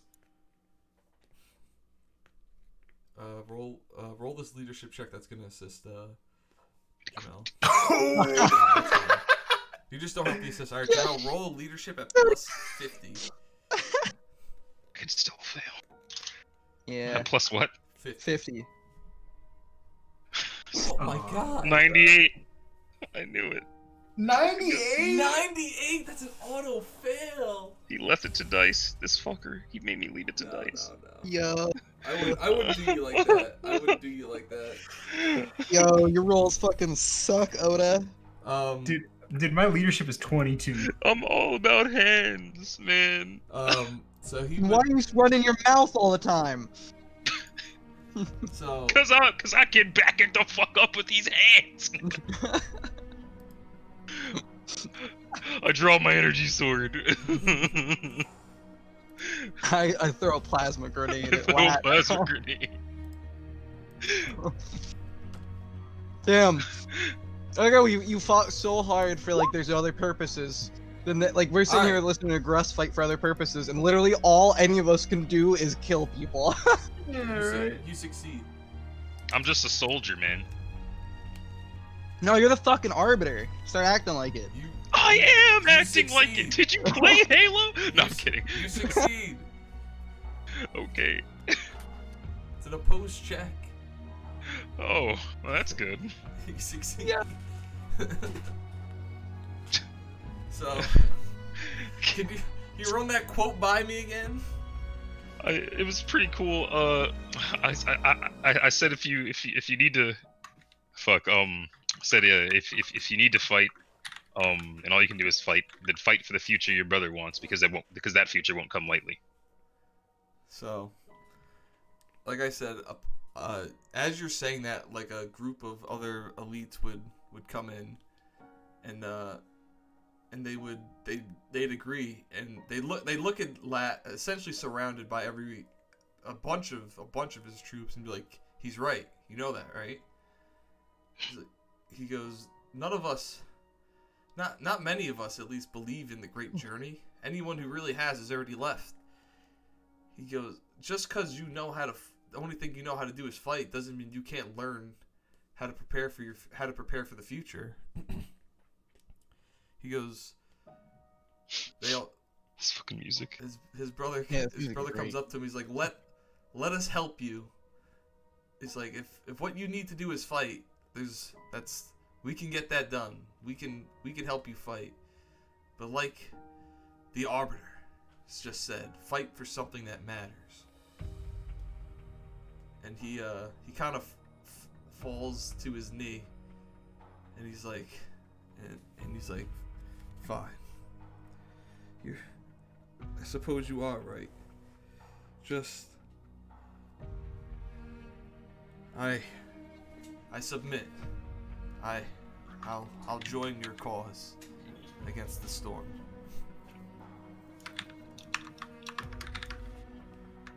And I think that's a pretty good place to wrap it up. Oh, by the way, there's this little piece of land south of you. Are you fighting for that? I mean, unless Can we Louisiana purchase that off of you? If you guys want to, we could wrap up this whole thing, and then you guys can just choose what you want to do next. I'm cool We with have that. like, the next 30 minutes, 20, maybe a little bit shorter. Just see how I'm fast down. this goes. I'm down. I don't care. Fucking Caleb, are sleep you tonight. Yeah, I can chill. All right. So, Grab a water really quick. I'm gonna kill myself. I mean, you did it. It was a really convincing argument.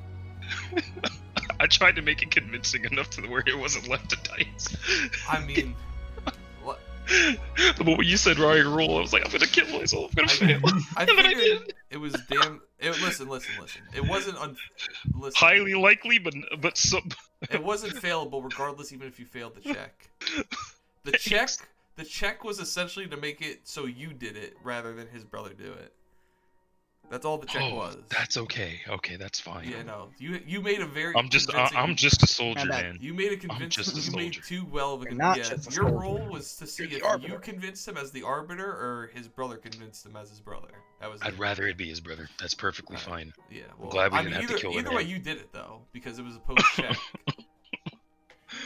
Don't worry. It was Zoro's your- doing it talk was your shit to you about your leadership. shitty leadership. It was your leadership versus his. Well, good. Fuck that guy. Oh man.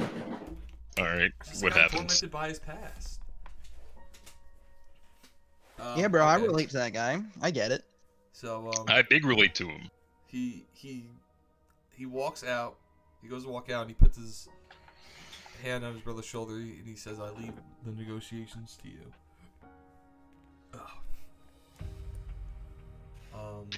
And Then the cold embers phantom start bombing the shit out of him. You died a couple days earlier. I proved myself in battle. I need land. You see me now, Dad?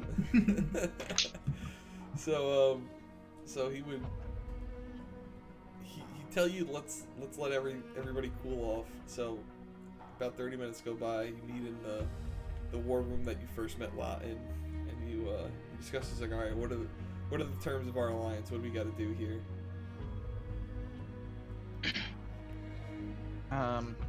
You want to just keep doing this, Jamil? How about Yeah. that? How about that little Yeah, bit you're of the- land that knows how it Yeah. was? Yeah, you know, a little something, something. A little soul patch. Yeah, I'm gonna say terms such as that are unclear at the moment. I'll have you speak. I'll put you on speaking terms with Thel. We are his. With who? I'm not gonna say that. Arbiter. But yep. And I'm gonna say just know that we'll likely be asking of you to help us combat the storm. But if you and your people aren't up for that, remaining, well, we'll take anything you can give, as long as you not being an enemy is more than enough. He puts his hand up as you're saying this. He's like, you have the full support of us. He says, remaining neutral in this conflict will only further progress the war. And the faster this war's over, the more that we can get on with the rest of our lives. So if this is the last fight we have to fight, we'll make it one hell of a fight. Hell yeah. These guys are the fucking Krogan.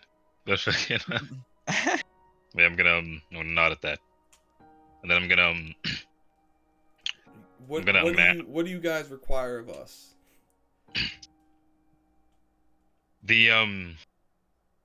I'll answer your question with a question.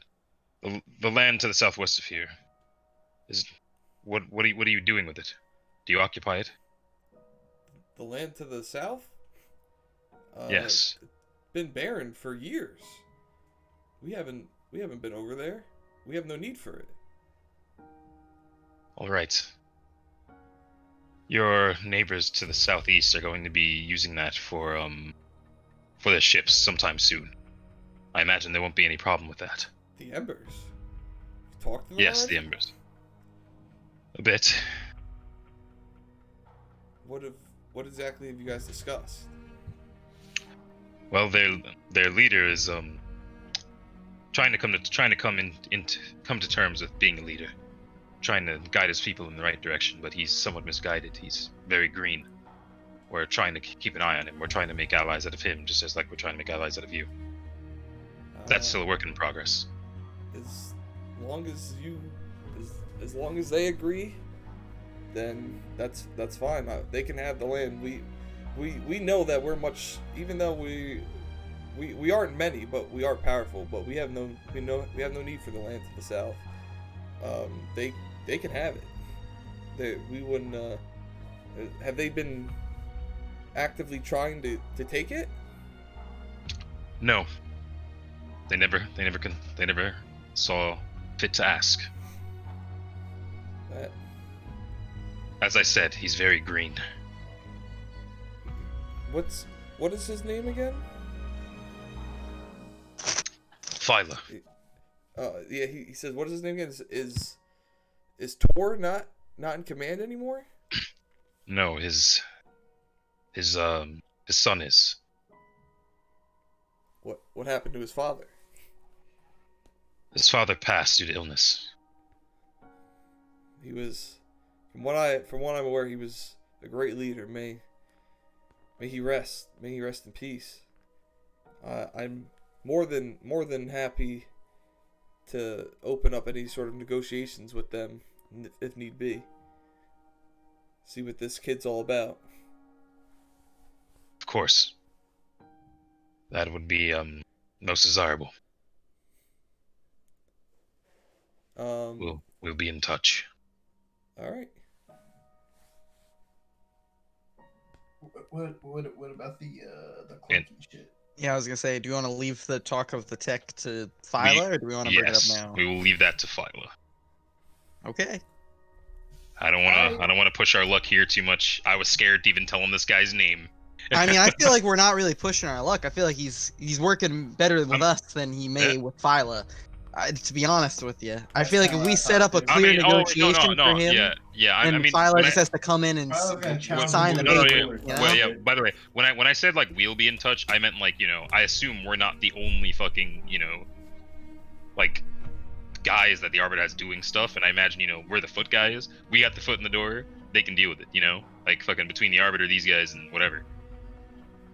Yeah, I imagine they're discussing I just really high level don't tech. trust Phyla. No, I'm not leaving. I'm not saying leave Phyla to do it. I'm saying like Arbiter, like okay, nice, we got the line of communication open. Communicate. Bye. What are we doing now? Like fucking it's discussing something like moving tech of that level would probably take weeks, and we don't have that kind of time. I figured we could just get to the next thing while they're dealing with it. We are a force after all. Okay. Yeah. I'm gonna radio that in though. Like I'm not just doing it. I'm gonna radio that in. Okay. Okay. Do you have a squad name yet? Not yet. Okay. Alright then. Yeah, so I'm gonna radio that in the Arbiter. Like in that we got the we settled the dispute between the two brothers, and we're starting negotiations. Two brothers. The purpose of the negotiations is to ask them get them to give up some of their technology to help the Embers make their to help the Embers get cloaking in their phantoms. I imagine that's a complicated endeavor, and that the Arbiter or whoever he has that's better at negotiating can do that. Yep. Leave good old Artas to it. Yeah, there we go. See? Artas is the go-to negotiator. I bet he's got higher than 30 leadership. Yeah. So, alright. So, I guess you guys want to go back and talk to the Cold Embers? Yes. Alright. I also just thought of a name, since we're fighting for the swords of Sangheili, is why don't we call ourselves the Crossguard? That's dope. Like, I like the that. thing on the sword. Yeah. Yeah, I like that a lot. Yeah. I'm good for something. My English degree's coming. And then like doubly meaning that we're literally like going between different people. Like Yeah. Look at you. You guys want to somehow find a way to RP it? That's up to Alex. Oh shit. No, I mean, you don't have to. Find a way to make that happen organically. Yeah. But even if it takes sessions. But I'm up with it. I'll figure it out. But yeah, let's go talk to young Phyla. Alright, you guys could be there within an hour and a half. Okay. Oh yeah, right. No need for space. Fortunate son is playing in the Phantom. Here, wait. Let me get some little bit hyper music now. Thank you. I've been on edge this entire time. I didn't want to have to do anything stupid again. Bro, how the fuck am I supposed to RP in giving us a cool ass code name? Dude, who the fuck does the RP care? He doesn't. This But is our who code else name. is gonna use our code name? Except for, I guess I have to Us. RP with you guys. Yeah. Man, I just got finished talking shit to Oda. Quick, Jamel, what mission is this from? Here, wait, let me kick in. Oh, dude, this is Reach. Is this the last mission of Reach? No. Second to last? Tip of the spear, baby. Yeah, right. When you fucking, it's the same mission with Carter and the fucking. No, this is when you pull up with Cat and all the warthogs. Oh, right. After you you blow up the pylon. Yeah. Yeah. Listen, Alright. man. I don't want to hear about no warthogs unless we're talking about how Mike handled that warthog. I don't know. I don't know how much this fits, but I just want to hear this. So. No, yeah, it's good. So you guys pull back up to Cold Embers, and they kind of Phyla would be He's in his whatever building. If you want to go in and talk to him. Yeah, walking in. I'm not making small talk. He's like, he's like, I was wondering what happened to you guys. I saw you leave. Where'd you go? We went and we discussed things with the with the Risen Whispers. The land to the west is yours. They have no need for it. You can expand there without violence. As for your technology, we're going to have people in contact with you and them. They are willing to negotiate. You can discuss with them. They're obviously familiar with their technology and how you could work toward implementing it with your phantoms. Those are negotiations that are going to have to go down over the next, weeks or so. He sits there with whatever the elite equivalent of an open jaw is. He's like An open maw. I wax poetic. He like looks to his left. He's like, what? And, like literally, like you see, like in like one guy's hand, he's got like fucking like battle plans. The other guy's got like all the pieces to like the battle map, and he's like, and they just drop him. They're just like, they're like, oh, we've been planning an invasion for the last week, and you mean to tell me there's no need for it now? Yes, as we said originally. And I'm gonna what is he doing right now? Like, where is he? Is he sitting down or something? He's literally just still standing there baffled. The dude who said that were like the two guys next to him, not him. And they you say that and they're like, well, he cracks his back. He's like, he's like, well, I guess that's good because now there won't be any bloodshed. We can focus on other things. Yes, like the Storm Covenant and their fleet. Like the fine arts. Like some Sanghelios. So cool. So he's like,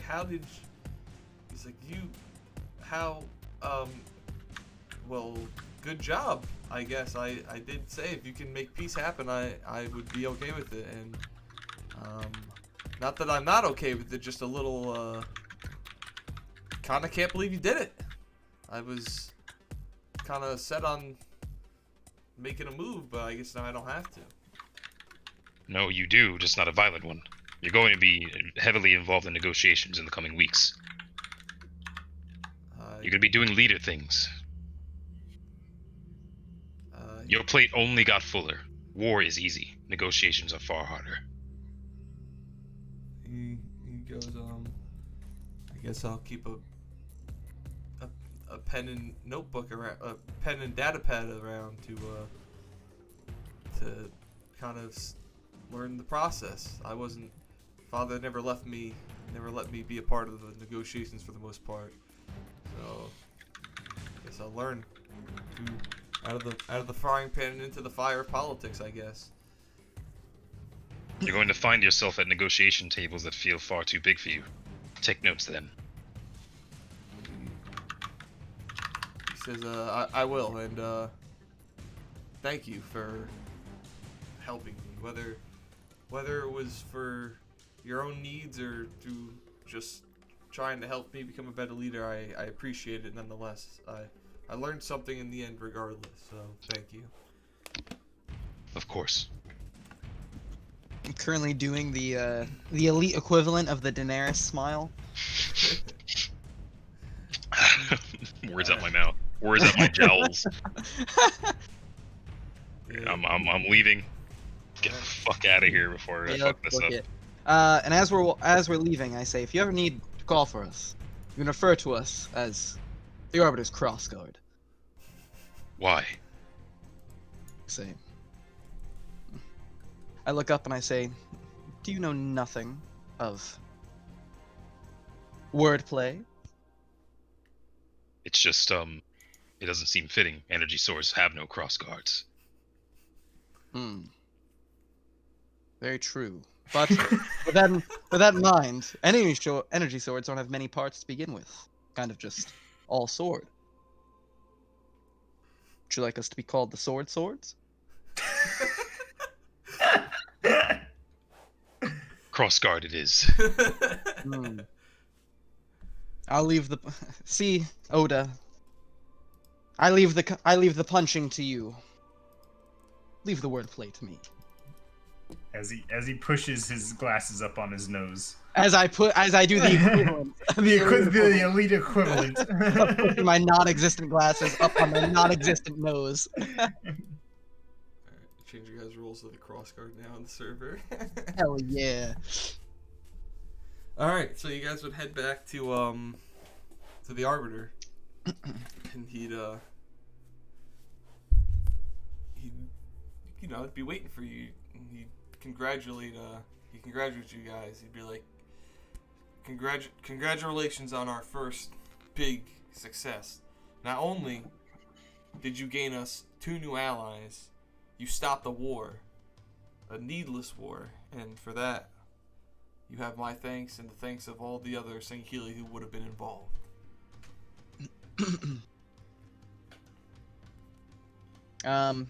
I mean, when he says that, I do like an uber salute, just like your praise is too much, sir. It is all in the days. It is our duty to serve. He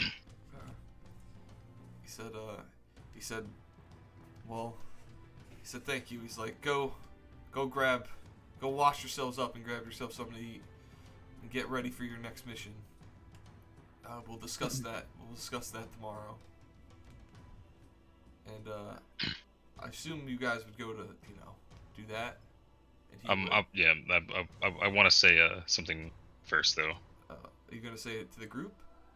I mean, yeah, they can be here. Yeah, Alright, fucking go for for sure. it. I just kind of want to make one last remark to the Arbiter before we get out of here. Because But, he's gonna pull you aside once you guys start heading out. So Okay, yeah. I'm gonna say this like for everybody. Just Yeah, all right. your willingness is like after going there and meeting the risen whispers and seeing their plight, who they were. Your willingness to throw their lives away makes me all the more uncomfortable.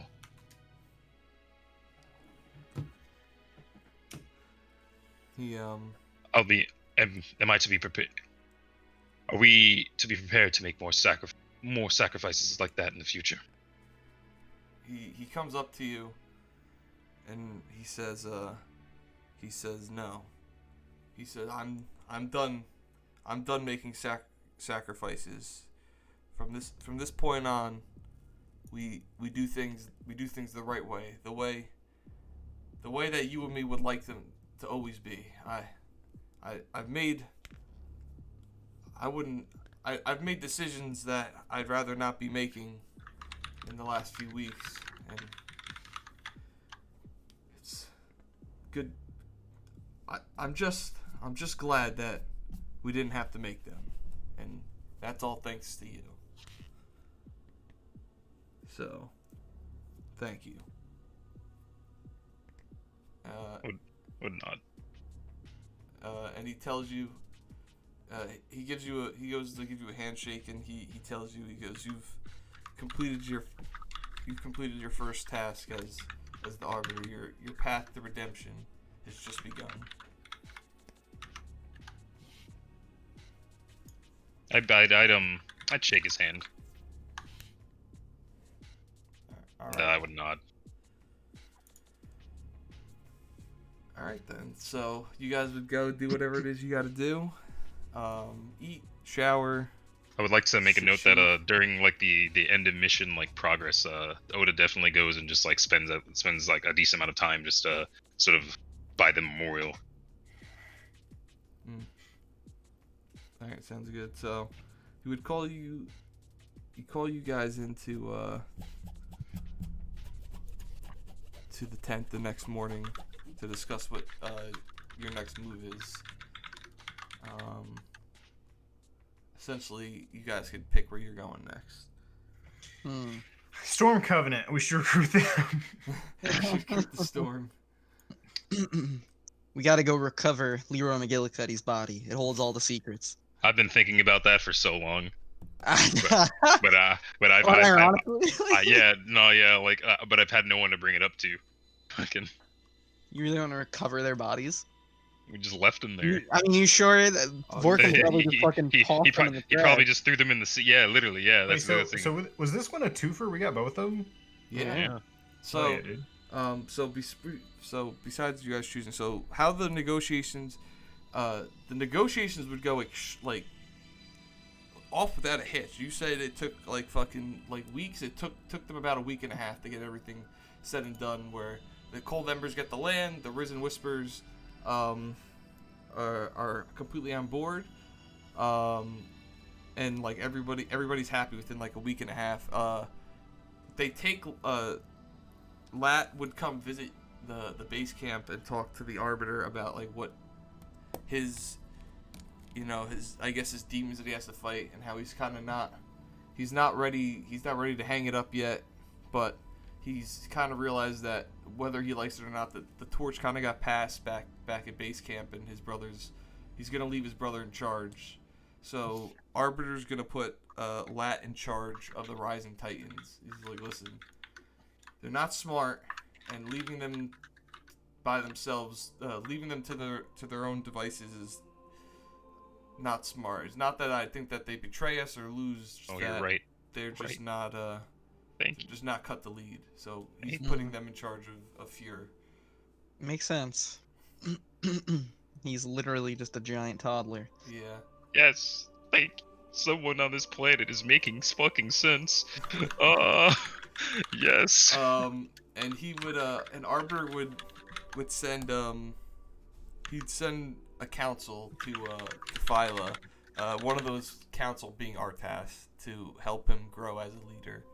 But Phyla still being the leader of that area, but he's essentially got a whole council of him, Artas, a couple other lieutenants from the Swords, and then like whatever lieutenants and generals that Phyla had. Kind of again the same way his father was grooming him. Not the way that his father was grooming him on tactics and whatnot, but now like helping him become a better leader. And that's basically the state of the world changing. So by the time all this goes down, I'd say it's been about 2 weeks now. I said it's a week and a half for negotiations to be done. About 2 weeks for everything said to be done, and the integration of the active camouflage into the Phantom ships. And besides you guys choosing what you want to do next, that's it. I want the furries.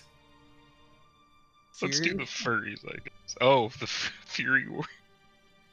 Dude, I had my eyes on Eha from the fucking start. Honestly, though, like I feel like it's It more seems like it's gonna important. be really hard. I feel like we should do the Unbreakable Swords. Fine. This is You guys And- also and- have no, the island of Komodo too. Don't forget that. Yeah, yeah. I mean, but I figured the Arbiter was gonna have his own fucking thing there. When I feel like he'd ask us to go there when he just do, because that's like a main thing. Well, right now, all the Arbiter is, we're like I said before. Every time the Arbiter, you guys have tried to call it, he's been on the front lines. The front lines has been the Fury Warriors, because he's trying to hold off the Storm invasion there. Oh, So that's where most of the battling is going on right now. But that's just the Storm, and now that he controls Vorkam controls them. yeah. And so whatever Storm or there, and then he's basically moved into Komodo. He's basically got full control of the island. Yeah. See, and like that's the Fury Warriors, right? What? Komodo? Like what you're talking about? Oh no. So you're talking about Komodo? You're talking about them like Komodo is fully taken over. The Fury Orders is still a raging battle, but it's Okay. about to get a lot Yeah. worse now that Okay. Vorkam- No, yeah, that's fine. But my thinking here, right, is that things get worse when we do things in other places, right? So, if the excerpt for the Unbreakable Swords was that they're minding their own business and the Storm's probably gonna go fuck with them, and that was before their neighbor joined them. You know, I feel like that's kind of like more important. Like, I feel like we gotta get there before the Storm does. I suppose, but I also think that, yeah, I mean, that's true. I just think that in terms of aren't the Fury Warriors already being I mean, there's assaulted no by the way storm? they're attacking this front and not this one, right? They are. When this and this like is They all the ha- enemy they are there. Because this attacking the Fury invasion, Warriors. they right actively. No, right I know, now, but I'm saying not this one. Like, They're what's not, going no. on over here then? No, because not at the moment. Like I said, bro, the storm had no idea what the fuck they were doing. There were a bunch of schmuckos left in charge, and their first idea was All right, well then in they that wanted case, to take no, control of this island because they wanted the position on the swords. On the Yeah, tip so I of think penis. claiming that means we have the entire East as allies to us. Yeah, So then no, moving, yeah, you're right. moving further into their territory to take the unbreakable Yeah. swords and then to Komodo would be more strategic, I feel like. Yeah. Yeah, Plus, I if mean- you, I mean, if you we- take Unbreakable, you would surround them completely. Yeah, that's what I'm saying. Like, Yeah, I guess it's like yeah, because one or the well, other. yeah, because what might happen is that we win the war here, and then it's like we're like, whew, all right, now what? And then we look over, and the entirety of the Unbreakable Swords has gone red, and now we're in a full front war there. Fucking, especially guess, considering it's gonna their literal issue is that yeah, it even says right here we have an existing alliance with the Fury Warriors, but they've just been getting attacked and stuff. Fucking, yeah, they're getting fucked up. we don't have an alliance with the Unbreakable Swords, and the Storm's trying to get a hold of them. And we just lost the Crashing Waves to the Storm Code, so they've got a giant wall of communism coming their Yeah, way. we're thinking about, like they haven't attacked because, like you said, Mike, they're just kind of being led by a bunch of Yeah. schmucks. Now they have someone on par with the Yeah, Arbiter. in now they terms have of King intelligence. Schmuck. Fucking, Yeah, I man. mean a schmuck that has all the fucking plays right now. yeah. So, intelligent I- resource. my vote is the Unbreakable Swords. I think that's the move. And I think we just got a heavily, I mean, think about it, man. How the war's been going on that side, we just got a fleet of fucking invisible fucking phantoms and a bunch of elites. I think we can hold off for a little bit. I mean, we also keep in mind though the Fury Warriors are the ones that have the largest supply of demolition equipment. If the storm is able to get that and they're right off our coast of like our Oh no, but they won't be able to though, fucking, because like we could always just pincer them afterwards, right? I suppose, but just like you had said about the timing, what if there is no after because they already And claimed it what by can making a we do that a fleet of invisible phantoms can't? We don't have invisible phantoms yet. Yes, we though. do. They're just started talking about it. We don't know No, how long. He said that they worked on it and they're in the process of implementing that technology. So probably within the month, they'd be You able to think fucking. so? In a Yes, month yes. of putting that shit together? 100%. I'm telling you, yes. Yeah, I mean, it's not like they're creating like flying cars. The Covenant makes mad shit invisible. We're just making something bigger invisible. So that's like fucking My guy, yeah, I You have guess. the I most, guess. You have the two. Phyla's got the smartest techs on the entire planet, and the Risen Whispers have the smartest and most experienced techs with invisibility or cloaking technology. So with those two together, they could have it by the end of the month. Their entire fleet will be yeah. implemented. And once They we figured get out how that, to do it. They figured out how to Yeah. do it. All they have to do now is actually just implement it. yeah, and I feel like once we get that on our side, we can deal with the current war front of the guys who are already on our side. And it's more Alright. important that we deal with the guys who aren't on our side. It could potentially get fucked up by the enemy that we. I guess I'm made just- worse. I think the only thing I'm worried about is if the Fury Warriors either go down or if they, because of the fact that we've just been like leaving them to be fucked up, I mean, we're not leaving that them. this Right? We're fighting alliance there, right? that this alliance changes. I mean, you're fighting there, but like you guys are like on the ropes. Yeah, and now we have a new fleet of phantoms, which should surely back them up, right? I mean, all the cloaking technology is gonna do is allow you guys to get places. The whole thing was why it was so crucial at this exact moment was Vorkum got a foot up on you guys. So because of like him getting control of the storm, he now controlled all waters on the entire planet, and travel by phantom was literally impossible without being shot at. So the reason the phantoms getting them cloaked was so important was now because they're cloaked, they could fly at lower altitudes, being not fucking space to get from place to place. All they're really, it's just like invisibility works on a person. When you shoot, you get seen, but until you shoot, you're unseen. Yeah. So essentially, Oh, you just open the axis of travel up once again. Yeah, I mean, I figured that would open the avenue for fucking advanced stealth guerrilla tactics, since we have the bigger fleet, right? And fucking we're also invisible and getting like the first. I figured that would like, I didn't know that was like us getting the text that way we can sneak around. I thought that was like, hey, we got an invisible fleet. Let's fuck these guys up so we can get our fucking waters back, at least in our area. I mean, you guys can jump them, but you're I mean, Oh, unless you pick them off one by one. Like, it's not just Okay. like individual ships. Like, it's like fleets of ships going around. Like, every Ah, patrol I is see. made up of like Oh, 4 or 5 so the ships. storm have a bigger fleet than they do. Like The the storm Storm? coupled with the. Yeah.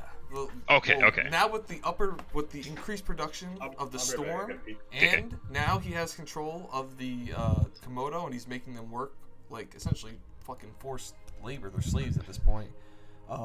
Like their ship production's going way the fuck up, and like no patrols aren't gonna be just one ship anymore. It's gonna be 4 or 5 ships just for like one group of patrols. And Okay. like unless you send an entire fleet of phantoms just to jump them, like their whole point, the whole thing that makes them so strategically powerful is that they're built to be anti-air. They're essentially anti-air troops. Okay. Got it. All right. Well, in that case, then I say we don't make our decision until we find out what the exact condition of the Fury Warriors is.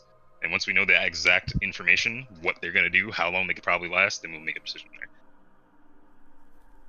So we can just make our decision. So, Like whatever that information is, Mike could just give us throughout the. I know it some of this. now. I can give Okay, it to yeah. you. So, Like are they like gonna fucking collapse tomorrow? Like fucking. So they would have, had you not gained this support.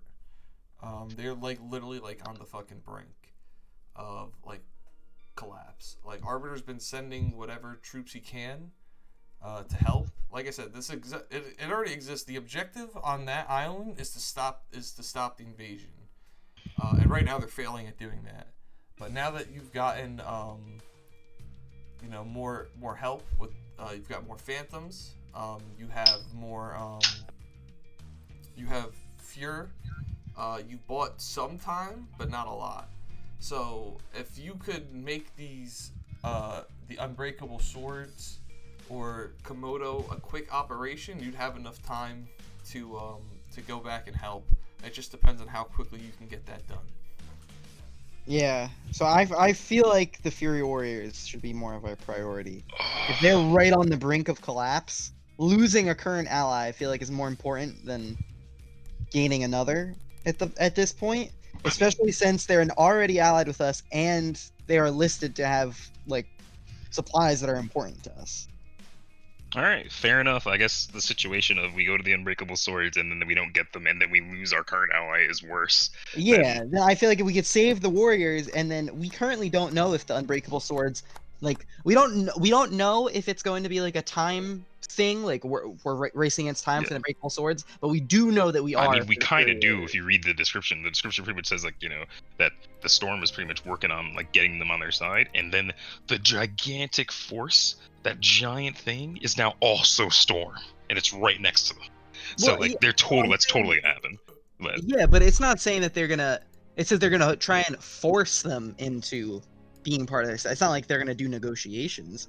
that's what I'm saying. Like I'm saying like they're probably gonna like. I know, but I'm saying that that's happening to the Fury Warriors right now, but it has been happening for like months, and they're about to fail. I'm saying that is I feel like that is more of a priority than. I feel like we're dealing with the unbreakable swords. We're dealing with a risk, like I'm not gonna say an unknown risk, but something that has not been presented to us yet. I mean, Fury Warriors have been against this risk and have been losing against this risk this entire time, and that gives them a strategic foothold of this coast right here, since they already hold the power of our ability to travel around. So a pincer attack would be hard to do even with the invisible phantoms, as we just discussed. So them gaining I guess control if of the Fury Warriors, that's the situation, there really is no other choice. yeah, I don't think the unbreakable swords are the move first.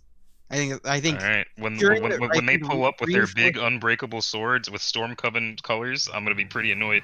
what do you mean unbreakable swords? Yeah,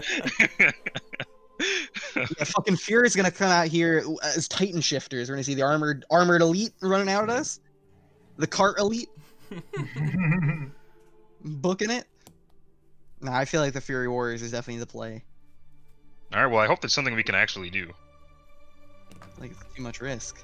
Because I'm trying to think of what we would even do. That's a whole war front. We're 3 guys. Oh man, it's an option for a reason. Should gotta be able to do something. Fair enough, I suppose. Fair enough. All right. I mean, I don't know, man. Yeah, I think that's the. I think just think that's All the right, move. that's I feel fine. like I'll everything agree that with we've it. laid out. I think that everything we've laid out, the Unbreakable Swords is not as important as the Fury Warriors right now. I feel like even if they lose, they're still our ally, though. Like, I mean, But they if can't be our ally if they they're lose, dead. They're not only are they dead, they're forced in submission under Vorkum. no, yeah, but they're forced into submission, which means they'd rather not be in submission. If they, But they're just slaves yeah, at that yeah, point. yeah. If slaves You are still alive, have people to who can be do- rescued. We'd still have to defeat Vorkum to be able to get them, Yeah, and that means we've lost one of our allies, and they now we have would a just, strategic. we would just have to defeat off our the guys on that island, which is what we're going to do now anyway. Right?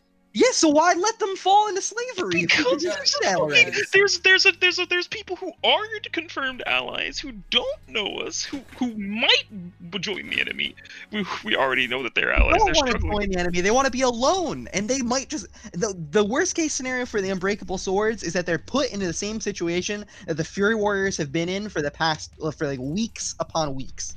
Except with That's like, the worst thing. except it's like 99 times worse because they're right on the fucking doorstep of like. But the I don't entire- think the door. But you're saying the doorstep. I don't think that matters as much because we've already. surely it does. But we've already addressed the fact that the storm will with Vorkum now are the ones that have major control over all forms of travel here anyway. Like the length and distance that they are from whoever, it doesn't really matter for them because they can use the boats, they can use the phantoms, and they don't have to worry about it. Is that true, We Mike? have to worry about it. What is true? Is what he's saying correct? What is he saying? Give me a quick. I'm Does saying the- that it does the- doesn't really Does matter. the tactical distance between the locations actually not really matter because they're fucking phantoms and they're flying, and the unbreakable swords aren't actually? Am I fabricating this? No, danger? I'm saying that if we're arguing, one of Jamel's major points is the geographical location of the Unbreakable Swords and that it could fall to the crashing waves. And I'm saying that I don't think that matters as much because we've already addressed the fact with trying to get these phantoms of the cold embers and all that stuff that both Vorkum and the Storm Covenant control pretty much all of the land and sea travel, like the travel that does not involve having to go out and leave the atmosphere. They control that anyway. Yeah, distance is not as significant. All right, then this was all wrong and it doesn't actually matter. All right, that's fine. Cool. Fury Warriors it is. It's not about travel that's important. It's location. So it's like it'll take 2 hours to get from Crashing Waves headquarters to Unbreakable Shields headquarters. It'll take 5 hours to get from Crashing Waves headquarters to Fury Orders headquarters. It's more about just like having the position and being ready to move at a moment's notice. That's more important than the actual distance. Yeah, so even with that, I think that securing the Fury Warriors now is more important than getting the Unbreakable Swords. Can we at least make contact and see how they're doing? With who? The fucking unbreakable swords. I want to know who they are and Why what's going on. are you so fixed on these people that don't even want to be part of the war? Because they're gonna have to be, and I at least want to be in comms, so that way if they do get can't attacked, bel- we know. I can't believe are you arguing this from Jamel or are you arguing this from Oda? Or both? I mean, obviously, fucking me. Oda would just sit there and get. I mean, Oda wouldn't even want to make the choice of where to go. He'd be like, "Oh, Arbiter, where the fuck are we going?" Which is what I always thought was happening. I always thought that we outside as humans were making the decision of what we'd like to do, and then Arbiter was telling us to do it. That's what I thought was happening until today. It just because it just surprises Like me. why would the general of the army not tell us where to go? Yeah, Like, that's kind of the point. Yeah, you're right on that front because like the point is just to give you guys a choice. Yeah, so yeah. it's Like more I open-ended imagine for you. like I thought the whole point was to give us like as players the choice of what we want to do, Yeah, and then exactly what it is. and then in game it's just the arbiter going, "Hey guys, this is important. Go do it." Like that's what I thought was happening. Yeah. So I don't know. yeah, Oda wouldn't argue this whatsoever. Fucking It Oda would just say, "Where do I baffles go?" me You say, "Jump, because I say, like "Ally."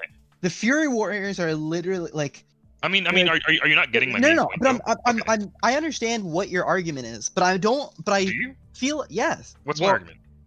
You're arguing the fact that the Unbreakable Swords are people that have been left out of this war the entire time, and we know that they are at risk, especially now that Vorkum and pretty much this entire Western continent here are in control and are part of the storm. They're at risk of falling to the storm, and that is true. But what I'm saying is that I understand being like, oh, we've never made contact with these guys. I wonder, like, we want to try and get our foot in that door. But that's as opposed to someone who's already got their door open, their house is on fire. Yeah, but And it's been on I'm fire sh- this entire time, mean, and we got the yeah, hose, and we're yeah, like, no, we're gonna go no, fireproof that place first. but my thing is that like we're a fucking small task force. Like going there to make first contact is something that's more suited to us, not joining an already battling warfront. That I figure we have soldiers fighting, and we just got a fleet of fucking phantoms that I figure could stall a little bit So, and help them. do you want me to Like tell you Arbiter's guys- been fighting there, Do right? you want me to Like tell you what he's the been battle plan for the next couple of I weeks? mean, what would are? we do on the Fury Warriors? I guess. So, make the yeah, exactly, right? Like, real- how would we even do anything? How would we help? So real quick. Let me give you give you guys a battle plan of what's happening. So for the next couple of weeks, your phantoms aren't going to be in rotation because they're being outfitted with the active camouflage units. In the meantime, Arbiter's going to have members of the Risen Warriors or Risen Whispers go to Komodo to try and get to scout out the location of what's going on, how in depth Vorkum's forces are there, and try and get any people out as possible. So basically, Risen Whispers have Komodo. The Cold Embers are kind of out of commission as a whole for the next couple weeks. Their whole fleet, because they're being outfitted with the new tech. So it's just not much is changed for the front of the Fury Warriors, except obviously the swords are there, and now the Rising Titans who have been assisting now have a Lat leading them. And that's all that's really changed is now the Rising Titans have a competent leader. As far as all that change being the front of the war on the Fury Warriors. Yeah, I mean, I guess I'm just the way I think about it is that they've been like like this battle was happening while we were dicking around getting a crown for a guy. Like what, like and while we were dicking around for a crown, they've just gotten worse and worse. They've just been falling apart. Yeah, they've been falling apart. So now that we've given these guys such a huge, now we're gonna do something. I mean, I guess fair enough. The alternative is not to just let them fall and then wait. Are they gonna fall tomorrow? They didn't fall before. Mike just said that they're like on the brink of collapse. But they've been on the brink of collapse though. They've been on, and you want to make the gamble of letting that wait. They haven't been on the brink of collapse. Are they gonna lose in 2 weeks? Because if they're gonna lose in 2 weeks, we don't have a choice. We have to go there, right? I mean, we have no way of knowing if they're gonna lose in 2 weeks. Yeah, we do. We're fighting there. We have guys on the ground. And Mike said they're literally on the ropes. All the Arbiter can do is just send whatever spare troops that they have. It's not like we have a full militia going over there. We're just sending people as we can get them. I shouldn't say that the battle has kind of been stagnant for the most part. Once Vorkum took over, so as these 2 weeks have gone by, the battle has gotten significantly worse because Vorkum took over. Now that it's gotten worse since Vorkum's taken over. At that point, it was kind of like even. One side was getting pushed one way, the other side was getting pushed the other way, and then Vorkum took over 2 weeks ago, and for those 2 weeks, they've been doing nothing but lose battles. Okay, so we've gone from a stalemate to us losing. Right. I guess. And it's only been 2 weeks, and they've been able to achieve that much. We're not even gonna have time to get the cloaking phantoms. How are we gonna get there? I don't know, but how are we gonna get to the unbreakable sword without cloaking phantoms either? It's gonna take you the same amount of time. No, but that wasn't my point. My original point was that we had them, but apparently we don't. So now I'm like, what are you gonna do? Yeah, we still need a few more weeks for that to happen. And a few more weeks, the Fury Warriors might be dead. I thought we just got a fucking fleet of invisible phantoms. I thought we were like, let's fuck some shit up, bro. These guys got the. Dude, we still need some research and development. No, like I said, we need the R&D team. The research and development is done. It's the. No, I know. It's implementation, yeah. Yeah, I know. I mean, I imagine that they'd be able to get us one way faster. They'd be able to get us. To get you guys there, that's fine. Just to start training. But like I said, it only takes a day because of the orbit to ground to get from your home base to the Fury Warriors home base. Fair enough. Because it's about the same Alright. distance between you guys and the cold embers. Okay. I feel like this is the vibe, dude. If I'm wrong, I'm wrong, but I really do feel like. But if like, you're wrong everything for the is reasons pointing- I'm saying, then we could just not do that though. Like it's like. Well, I genuinely don't think your argument for getting for the unbreakable swords is outdoing the argument for getting the Fury Warriors. I mean, I I guess don't think it's I guess weighed I'm more. misunderstanding how strong we actually are. I guess. I You mean, guys- he you just guys- like you said, because we went yeah, from a stalemate in 2 weeks span of time. We went from a stalemate to losing the fight on this island. yeah, And yeah, but- only with and- Morecambe's control for the no, past yeah, 2 weeks. no, yeah, and that was while we didn't just get a new ally that was the strongest fleet on the planet. Right. Which were But multiple yo, weeks that- before we actually have that. Fleet. That fleet's 2 No, but weeks. like that fleet I is 2 don't even weeks know why out, they need to. And Okay. and the Risen Warriors are on Komodo, so they're not helping with the invasion with the Fury Yeah. Warriors. And then Why is Komodo you had- more like important you than had these? said- Because Arbiter's trying to, like he just told you, he said, listen, I'm doing things the right way, not trying to make sacrifice anymore, and he's trying to help the people that are being enslaved. Fair enough. And Mike, you had said with when we were talking about the fleet on the Cold Embers that it's not like now that we have an invisible fleet that they could just like pull up. The numbers are still on the side of the waves and the Storm Covenant, right? Like we are not Yeah. outnumbering Right them. now? No, yeah, If you- obviously if they're you add overall up forces, all- but they have forces everywhere. If I add up- imagine. yeah, they still. I the imagine Storm- they're like split across the entire planet, as in Yeah, like we can but he's attack certain parts. He's talking about like total troops. Like with you guys just got 2 new allies. So with the 4 that you have guaranteed right now, the Rising Titans, the Risen Whispers, the Cold Embers, and the Swords of Sangheili, you were just on par now with just the Storm. But now it's the Storm and the Crashing Wave, so you're not on par. Yeah. And my fear is How with are we- someone as competent as Vorkum claiming the Fury Warriors here, since they have control of all the distance and all that stuff, and being able to travel and all that stuff. Well, we're still waiting for our secret tech to be put together for the next few weeks. I think if he's been able to turn the tide over here in the span of just 2 weeks, we give him those few more weeks of trying to get the invisible phantoms, he'll have this whole place on lock. And That's if- my and it- fear. Yeah, and I understand that fear. I'm not saying that's wrong. You're correct. I agree. But if that's the fear, and we don't have the backup of any of the allies we just got, and we weren't winning the fight before Vorkum was involved, what are we gonna do now? Well, can't we? You said that one, you're Lot is sending- going to the Rising Titans, right? One lot is now Good. in command of the Rising Titans so they'll have better leadership. And 2, you're sending yourselves. I think you guys are underestimating how important you guys are to a conflict. When they, send, for example, when you have to sweep an entire city in Afghanistan, you don't just send 5,000 troops to do it. You send 100 squads to do it. So you guys would be an individual squad that you'd have objectives with. When you guys this isn't, you guys are going to defend objectives. This isn't you guys have the advantage of defending at the moment. This isn't a invasion of Normandy, which it would become if you guys lost the territory. This is you guys individually becoming a squad in this army and individually helping out objectives to help you push them back off the. Okay. Yeah. Yeah. Just trying to make sure you understand, like. Yeah, like, I mean, you think yeah, you're like, oh, what are we? We're 3 guys, but like that's kind of like how military, from my understanding, operations work. It's like you don't send 5,000 dudes to go sweep a fucking city. You send 100 dudes. I mean, it's not like we're fighting kids with AKs. We're fighting the fucking Storm Covenant. Yeah, Just trying to make a point. imagine, like you just said with the beaches in Normandy analogy. Imagine once it's claimed and we're trying to get in here, they'll just be mowing us down left and right. Trying to get back onto yeah. the- Well, on the my Fury argument Warriors wasn't land. sacrifice the place. My argument was that I didn't think the place would go down that easily.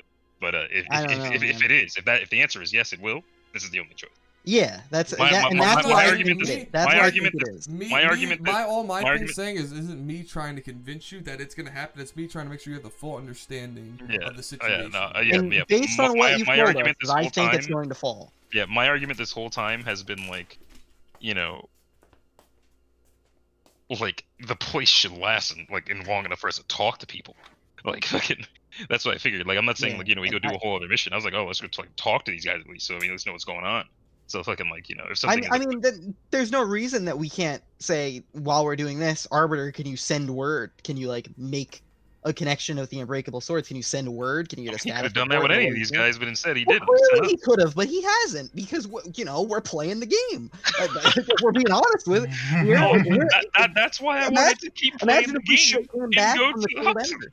Imagine we came out from the Cold Ember and he's just like, yeah, I got the Unbreakable Swords, I got the Fury Warriors. No, Honestly, that's I not what cleared I'm out the Storm saying. Don't Covenant. do that. You know that's what I mean, dude. No, but I'm saying that, like, if you're saying that, oh well, the Arbiter could have done this the entire time, then we got to metagame a little bit and say, no, he wouldn't have, because why would that be fun I'm for saying, anyone? I'm not saying that he could have done. I'm saying that in the short amount of time he could send us to talk to them. You know, And if they're not I know. like how long would it take to get there? Like what, a day, 2, 3? To get the Unbreakable Swords? No, to talk to them. Like I'm not saying do the whole mission. I'm saying, hey, what's going on over here? And they say, oh, this, that. I'm like, all right, cool. We can't help you right now, but thanks for letting us know. But then it's back to that, to like part of what you are arguing of like, why do we need to do that if our usage, our active component would be more useful going to help the Fury Warriors secure some of their objectives, Because if we as can do opposed both, we to can do trying both. to just talk to the Unbreakable Sword. But I'm saying that we probably because could do they're a both question if we mark. could- That but like I'm saying we an probably unknown could do variable is both. far more dangerous than a known variable. It's an unknown variable. But I'm It's an saying unknown variable. But I'm saying we probably It can could do suck and both. work Just together ask when the we want. Arbiter to make some kind of try and lay a groundwork for us for when we come back from the Fury Warriors. Bro,